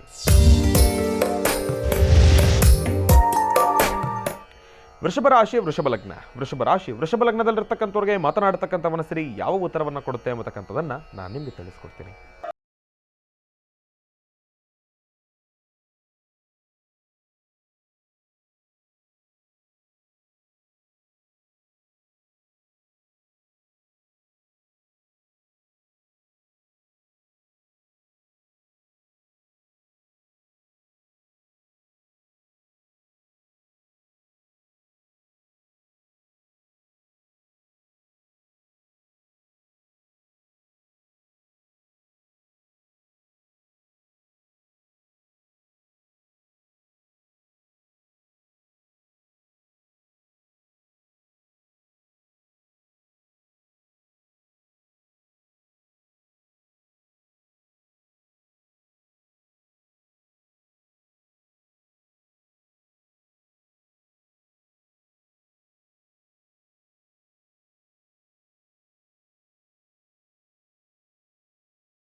ಲಗ್ನದಲ್ಲಿರ್ತಕ್ಕಂಥ ಭವಿಷ್ಯತ್ತನ್ನು ತಿಳಿಸೋದಾದರೆ, ಮಾತನಾಡತಕ್ಕಂಥ ಮನಸ್ಸರೇ ನೀಡ್ತಾ ಇರತಕ್ಕಂಥದ್ದು ಮಾರ್ಗದರ್ಶನ ನಾವು ಗಮನಿಸಿ ತಿಳಿಸೋದಾದರೆ, ಸ್ವಲ್ಪ ಆರೋಗ್ಯದ ಸಮಸ್ಯೆಯಿಂದ ನರಳತಕ್ಕಂಥವ್ರು ಇರ್ತೀರಿ. ಕನ್ಯಾ ರಾಶಿನಲ್ಲಿರ್ತಕ್ಕಂಥವ್ರು ಭಯಂಕರ ಜಾಯಿಂಟ್ಸ್ ಪೇನ್ ಬರ್ತಕ್ಕಂಥದ್ದು ಇರುತ್ತೆ.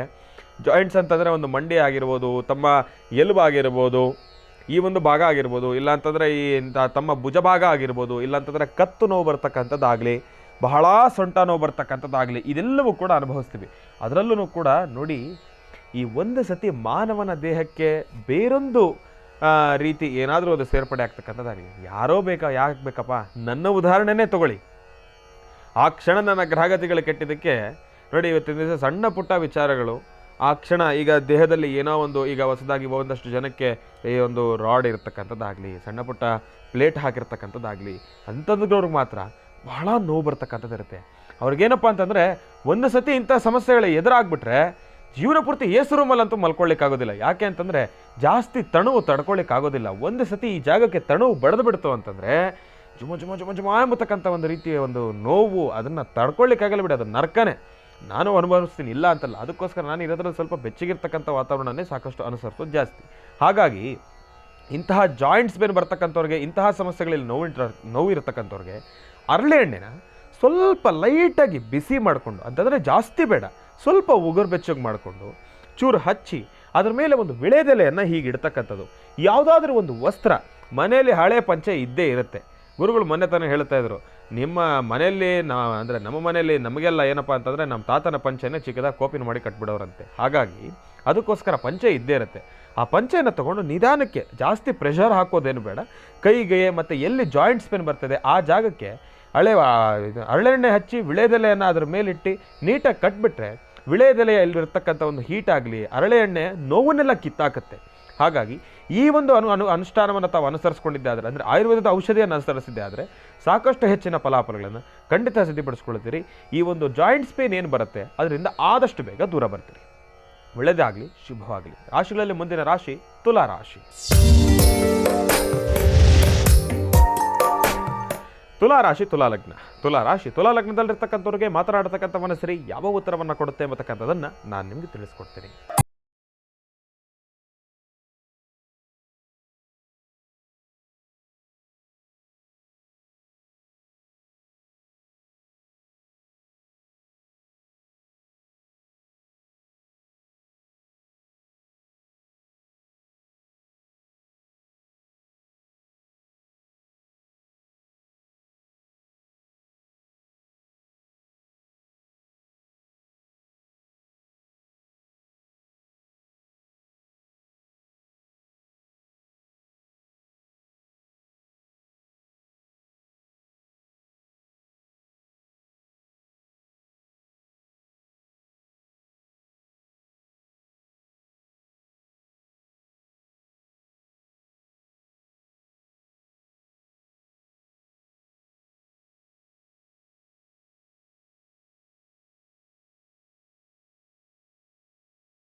ಮಕರ ಲಗ್ನದಲ್ಲಿರ್ತಕ್ಕಂಥವ್ರಿಗೆ ಮಾತನಾಡ್ತಕ್ಕಂಥ ವರಸರಿ ನೀಡ್ತಾ ಇರ್ತಕ್ಕಂಥ ಒಂದು ಮಾರ್ಗದರ್ಶನ, ಅದರ ಚಲನವಲನ ಇದೆಲ್ಲವನ್ನೂ ಕೂಡ ನಾವು ಗಮನಿಸಿ ತಿಳಿಸೋದಾದರೆ ಸ್ವಲ್ಪ ನಿಮ್ಮ ಮನಸ್ಥಿತಿಯನ್ನು ಕೆಡಿಸ್ಕೊಳ್ತಕ್ಕಂಥವ್ರು ಇರ್ತೀರಿ. ಮಕರ ರಾಶಿನಲ್ಲಿರ್ತಕ್ಕಂಥವ್ರು ಇವತ್ತಿನ ದಿವಸ ಹೇಗೆ ಅಂತಂದರೆ, ಈ ಮನಸ್ಥಿತಿಯಲ್ಲಿ ಮಾರ್ಗ ಅನ್ನೋ ಮಾತು ಹೇಳ್ತಾರಲ್ಲ, ಅದು ಇವತ್ತಿನ ದಿವಸ ನಿಮ್ಮ ಭವಿಷ್ಯತ್ತಿನ ಮೇಲೆ ಬಹಳ ದೊಡ್ಡ ಮಟ್ಟದಲ್ಲಿ ಪ್ರಭಾವ ಬೀರ್ತಾ ಇದೆ. ಮನಸ್ಸಿಟ್ಟು ಮಕರ ರಾಶಿನಲ್ಲಿರ್ತಕ್ಕಂಥವ್ರು ಹೀಗೆ ಮನಸ್ಸಿಟ್ಟು ತಾವು ಕೆಲಸ ಮಾಡಿದ್ರೆ ಚಿಟಿಕೆ ಹೊಡೆಯೋ ಅಷ್ಟಲ್ಲಿ ಕೆಲಸ ಕಾರ್ಯಸಿದ್ಧಿಪಡಿಸ್ಕೊಳ್ತೀರಿ. ಆದರೆ ಎಲ್ಲೋ ಒಂದು ಕಡೆ ನಿಮ್ಮ ಮನಸ್ಸನ್ನು ತಾವೇ ಎಲ್ಲೋ ಒಂದು ಕಡೆ ಹರಿಬಿಟ್ಟಂಗಿರುತ್ತೆ. ಕೆಲಸದ ಮೇಲೆ ಆಸಕ್ತಿಯನ್ನು ಕಳ್ಕೊಳ್ತೀರಿ, ಸೋಂಬೇರ್ತನ ಇರುತ್ತೆ, ಹೇಳೋರ ಮಾತು ಕೇಳ್ತೀರಿ, ಕೆಲಸ ಕಾರ್ಯಸಿದ್ಧಿ ಆಗೋದನ್ನು ಹಾಳು ಮಾಡ್ಕೊಳ್ತೀರಿ. ಪಕ್ಕದಲ್ಲಿರೋರು ಒಬ್ಬರು ಹೇಳ್ತಾರೆ, ಅಣ್ಣ ಇಲ್ಲ ಹೆಂಗನ ಮಾಡಿ ನೀವು ಮನಸ್ಸು ಮಾಡಿದ್ರೆ ಆಗುತ್ತೆ ಅನ್ನೋರು ನಿಮ್ಗೆ ಹೇಳ್ತಾ ಇರ್ತಾರೆ. ಆ ಸೂಕ್ಷ್ಮದ ಬಗ್ಗೆ ಮಾಹಿತಿ ಇರುತ್ತೆ. ಪಕ್ಕದಲ್ಲಿರೋರು ಹೇಳ್ತಾರೆ, ಯಾಕೆ ಬೇಕಪ್ಪ ಹೋಗ್ಲಿ ಬಿಡಿ, ಇವತ್ತಲ್ಲ ನಾಳೆ ಕಾರ್ಯಸಿದ್ಧಿ ಮಾಡ್ಕೊಂಡ್ರೆ ಆಯಿತು ಅನ್ನೋರು ಮಾತು ಒಂದಷ್ಟು ಜನ ಹೇಳ್ತಾರೆ. ಆದರೆ ನೀವು ಮನಸ್ಸಿಟ್ಟು ಕೆಲಸದ ಬಗ್ಗೆ ತಾವು ಮುಂದುವರೆದಿದ್ದೆ ಆದರೆ ಮಕರ ರಾಶಿನಲ್ಲಿರ್ತಕ್ಕಂಥವ್ರು 100ಕ್ಕೆ 100 ಕೆಲಸವನ್ನು ಕಾರ್ಯಸಿದ್ಧಿ ಪಡಿಸ್ಕೊಳ್ತೀರಿ. ಹಾಗಾಗಿ ಮಕರ ರಾಶಿನಲ್ಲಿರ್ತಕ್ಕಂಥವ್ರು ದೂರಭಾರ ಪ್ರಯಾಣ ಮಾಡ್ತಕ್ಕಂಥ ವಿಚಾರವಾಗಲಿ, ಹಣಕಾಸಿನ ವಿಚಾರವಾಗಿ ಒಂದು ಲೇವಾದೇವಿ ಆಗಲಿ, ಇಲ್ಲಾಂತಂದರೆ ಭೂಮಿಯ ವಿಚಾರವಾಗಿ ಯಾವುದಾದ್ರೂ ಒಂದು ವಿಚಾರವಾಗಿ ಮುಂದುವರಿತಕ್ಕಂಥದ್ದಾಗಲಿ, ಏನೊಂದು ವಿಚಾರ ಆದ್ರೂ ಕೂಡ ತಾವು ಆಸಕ್ತಿಯಿಂದ ಮನೆ ದೇವರ ಪ್ರಾರ್ಥನೆಯನ್ನು ಮಾಡಿ ಮನಸ್ಸಿಟ್ಟು ಕೆಲಸದ ಬಗ್ಗೆ ಮುಂದುವರೆದಿದ್ದೆ ಆದರೆ ಸಾಕಷ್ಟು ಹೆಚ್ಚಿನ ಫಲಾಫಲಗಳನ್ನು ಖಂಡಿತ ಸಿದ್ಧಪಡಿಸ್ಕೊಳ್ತೀರಿ. ಇದಕ್ಕೆ ಅದ್ಭುತವಾಗಿರ್ತಕ್ಕಂಥ ಒಂದು ತಂತ್ರ ಏನಪ್ಪ ಅಂತಂದರೆ, ಮನಸ್ಕಾರಕ ಚಂದ್ರ ಶ್ವೇತವರ್ಣ.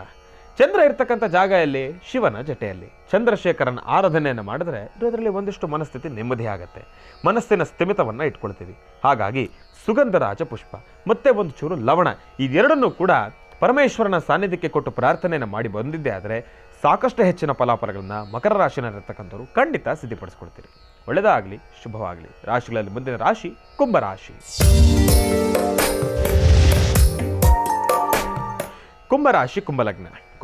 ಕುಂಭಲಗ್ನದಲ್ಲಿರ್ತಕ್ಕಂಥವ್ರಿಗೆ ಮಾತನಾಡ್ತಕ್ಕಂಥ ಮನಸ್ಸರಿ ಯಾವ ಉತ್ತರವನ್ನು ಕೊಡುತ್ತೆ ಎಂಬತಕ್ಕಂಥದ್ದನ್ನು ನಾನು ನಿಮಗೆ ತಿಳಿಸ್ಕೊಡ್ತೀನಿ.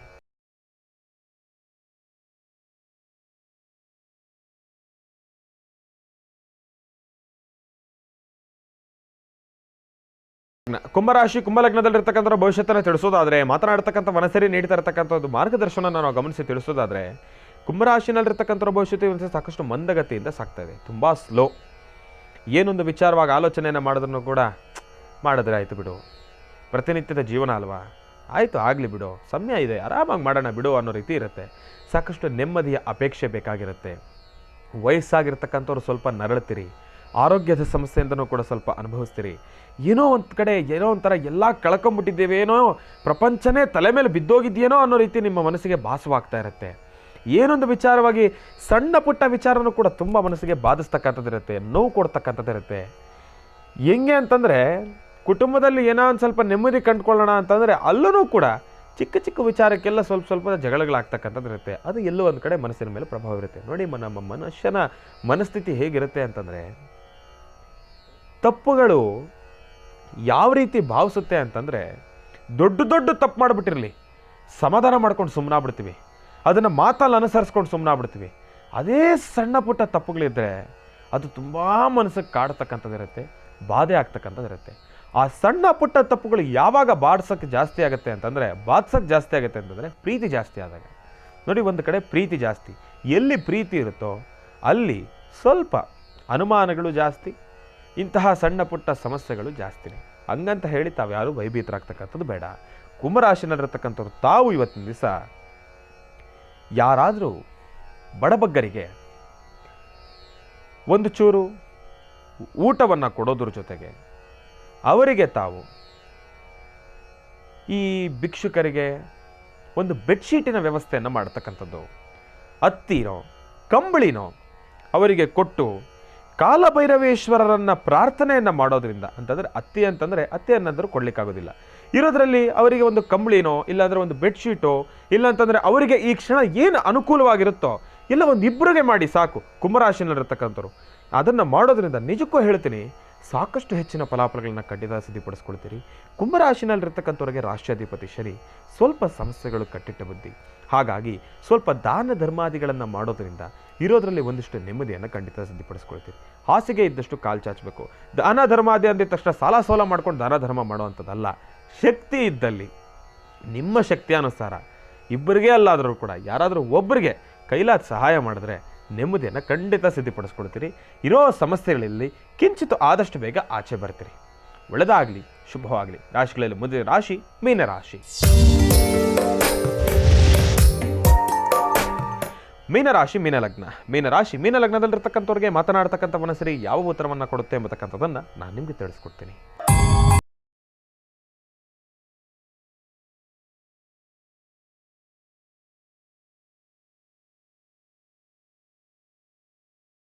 ಲಗ್ನದಲ್ಲಿರ್ತಕ್ಕಂಥ ಭವಿಷ್ಯತ್ತನ್ನು ನೋಡೋದಾದರೆ, ಮಾತನಾಡ್ತಕ್ಕಂಥ ಮನಸ್ಸರಿ ನೀಡ್ತಿರ್ತಕ್ಕಂಥ ಒಂದು ಮಾರ್ಗದರ್ಶನ ನಾವು ಗಮನಿಸಿ ತಿಳಿಸೋದಾದರೆ, ಮೀನರಾಶಿನಲ್ಲಿರ್ತಕ್ಕಂಥವ್ರಿಗೆ ಸ್ವಲ್ಪ ಜೋಪಾನ, ಶೀತ ಬಾಧೆಯಿಂದ ನರಳತಕ್ಕಂಥವ್ರು ಇರ್ತೀರಿ, ಆರೋಗ್ಯದ ಸಮಸ್ಯೆ ಎದುರಾಗ್ತಕ್ಕಂಥ ಇರುತ್ತೆ, ಸ್ವಲ್ಪ ಉದರಕ್ಕೆ ಸಂಬಂಧಪಟ್ಟಿರ್ತಕ್ಕಂಥ ಸಮಸ್ಯೆಗಳು, ಹೆಣ್ಣು ಮಕ್ಕಳು ತಮಗಂತೂ ಕೂಡ ಈ ಕಿಬ್ಬೊಟ್ಟೆ ನೋವು ಭಯಂಕರ ನೋವು ಬರ್ತಕ್ಕಂಥದ್ದು ಇರುತ್ತೆ. ಅದರ ಜೊತೆಗೆ ಸ್ವಲ್ಪ ಸೊಂಟ ನೋವು ಬಾಧಿಸ್ತಕ್ಕಂಥದ್ದು ಇರುತ್ತೆ. ಇದು ಒಂದು ಕಡೆ ಆದರೆ, ಎಲ್ಲೋ ಒಂದು ಕಡೆ ಈ ಒಂದು ಚಳಿಯ ವಾತಾವರಣದಲ್ಲಿ ರೋಗ ನಿರೋಧಕ ಶಕ್ತಿಯನ್ನು ಕಳ್ಕೊಳ್ತಕ್ಕಂಥವ್ರು ಇರ್ತೀರಿ. ಮೀನರಾಶಿನಲ್ಲಿರ್ತಕ್ಕಂಥವ್ರು ಆರೋಗ್ಯದ ಸಮಸ್ಯೆ ಸ್ವಲ್ಪ ಜಾಸ್ತಿ, ಸ್ವಲ್ಪ ಈ ಒಂದು ಹಾಸ್ಪಿಟ್ಲನ್ನು ನೋಡ್ಕೊಂಬರ್ತಕ್ಕಂಥದ್ದಾಗಲಿ, ನೋಡ್ಕೊಂಬರೋದು ಅಂತಂದರೆ ತಾವು ಗಮನದಲ್ಲಿ ಇಟ್ಕೊಳ್ಬೇಕು. ಅದು ಸೂಕ್ಷ್ಮ ಮಾತು. ಹಾಸ್ಪಿಟ್ಲ್ ಕಡೆ ತಲೆ ಹಾಕಿ ಮಲಗ್ತಕ್ಕಂಥದ್ದಾಗಲಿ ಇದೆಲ್ಲವೂ ಕೂಡ ಆಗುವಂಥದ್ದು ಇರುತ್ತೆ. ಯಾಕೆಂತಂದರೆ ಈ 2 ಮೆಟ್ಲು ಮಾತ್ರ ತುಳಿಬಾರ್ದು. ಏನಪ್ಪ ಅಂದರೆ, ಒಂದು ಸ್ಟೇಷನ್ ಮೆಟ್ಲು ತುಳಿಬಾರ್ದು, ಇನ್ನೊಂದು ಹಾಸ್ಪಿಟ್ಲು. ಇದೆರಡನ್ನೂ ಕೂಡ ಬೇಡ, ಅವಶ್ಯಕತೆ ಇಲ್ಲ. ಅವರು ನಮಗೆ ಸಹಾಯ ಮಾಡೋ ಅಂಥವ್ರು ಆದ್ರೂ ಕೂಡ ನಾವು ಅಲ್ಲಿವರೆಗೂ ನಾವು ಬಿಟ್ಕೊಳ್ಬಾರ್ದು. ಹಾಗಾಗಿ ನಮ್ಮ ಆರೋಗ್ಯದ ಸಮಸ್ಯೆಯನ್ನು ನಾವು ಮನೆಯಲ್ಲೇ ಕೂತು ನಾವು ನೋಡ್ಕೊಳ್ಬೇಕು ಅಂತಂದರೆ ನಾವು ಮಾಡಬೇಕಾಗಿರ್ತಕ್ಕಂಥದ್ದು, ಈ ಕ್ಷಣ ತಮ್ಮ ಆರೋಗ್ಯ ಕಾಪಾಡಿಕೊಳ್ಳಿಕ್ಕೆ ಮನೆಯಲ್ಲಿರ್ತಕ್ಕಂಥ ವಸ್ತುಗಳಿಂದ ಒಂದು ಅದ್ಭುತ ಕಷಾಯವನ್ನು ತಯಾರಿಸ್ಕೊಳ್ಳಿ. ಬೇಕಾಗಿರ್ತಕ್ಕಂಥ ಸಾಮಗ್ರಿಗಳೇನು ಗೊತ್ತಾ? ಇಷ್ಟೇ: ಮೆಣಸು, ಚಕ್ಕೆ, ಲವಂಗ, ಮೆಂತ್ಯ, ಇವಿಷ್ಟನ್ನು ಕೂಡ ಬಿಸಿನೀರಲ್ಲಿ ಚೆನ್ನಾಗಿ ಕುದಿಸಿ, ಅದು ಸ್ವಲ್ಪ ಬಿಸಿ ಇದ್ದಂಗೆ ಚೂರೇ ಚೂರು ಜೇನುತುಪ್ಪ ಅದರೊಳಗಡೆ ಹಾಕಿ ಕುಡಿಬೇಕು. ಒಂದು 3 ರಿಂದ 4 ದಳ ತುಳಸಿಯನ್ನು ಅಗದು ಅದರಲ್ಲಿರ್ತಕ್ಕಂಥ ರಸವನ್ನು ಸೇವನೆಯನ್ನು ಮಾಡಬೇಕು. ಇದನ್ನು ಮಾಡೋದ್ರಿಂದ ಆರೋಗ್ಯದ ಸಮಸ್ಯೆಯಿಂದ ಚಿಟಿಕೆ ಹೊಡೆಯುವಷ್ಟನ್ನು ದೂರ ಬರ್ತೀರಿ. ಸಾಕಷ್ಟು ಹೆಚ್ಚಿನ ಫಲಾಫಲಗಳನ್ನು ಖಂಡಿತ ಸಿದ್ಧಪಡಿಸ್ಕೊಳ್ತೀರಿ. ಒಳ್ಳೆಯದಾಗಲಿ, ಶುಭವಾಗಲಿ. 12 ರಾಶಿಗಳಲ್ಲಿರ್ತಕ್ಕಂಥ ಫಲಾಫಲಗಳನ್ನು ತಮ್ಮೆಲ್ಲರಿಗೂ ಕೂಡ ತಿಳಿಸಿದ್ದೇನೆ. ಆಷಾಢ ಮಾಸದ ಮತ್ತಷ್ಟು ಮಾಹಿತಿಗಳನ್ನು ತಮ್ಮೆಲ್ಲರಿಗೂ ಕೂಡ ತಿಳಿಸಿದ್ದೇನೆ. ಮಹರ್ಷಿವಾಣಿ ಕಾರ್ಯಕ್ರಮದ ಸಮಸ್ತ ವೀಕ್ಷಕ ಪ್ರಭುಗಳು ತಮ್ಮೆಲ್ಲರಿಗೂ ಕೂಡ ಒಳ್ಳೆಯದಾಗಲಿ. ಇನ್ನು ನಿಮ್ಮ ಭೇಟಿ ನಾಳೆ ಬೆಳಗಿನ ಮಹರ್ಷಿವಾಣಿ ನೇರ ಪ್ರಸಾರದ ಕಾರ್ಯಕ್ರಮದಲ್ಲಿ. ನಮಸ್ತೆ.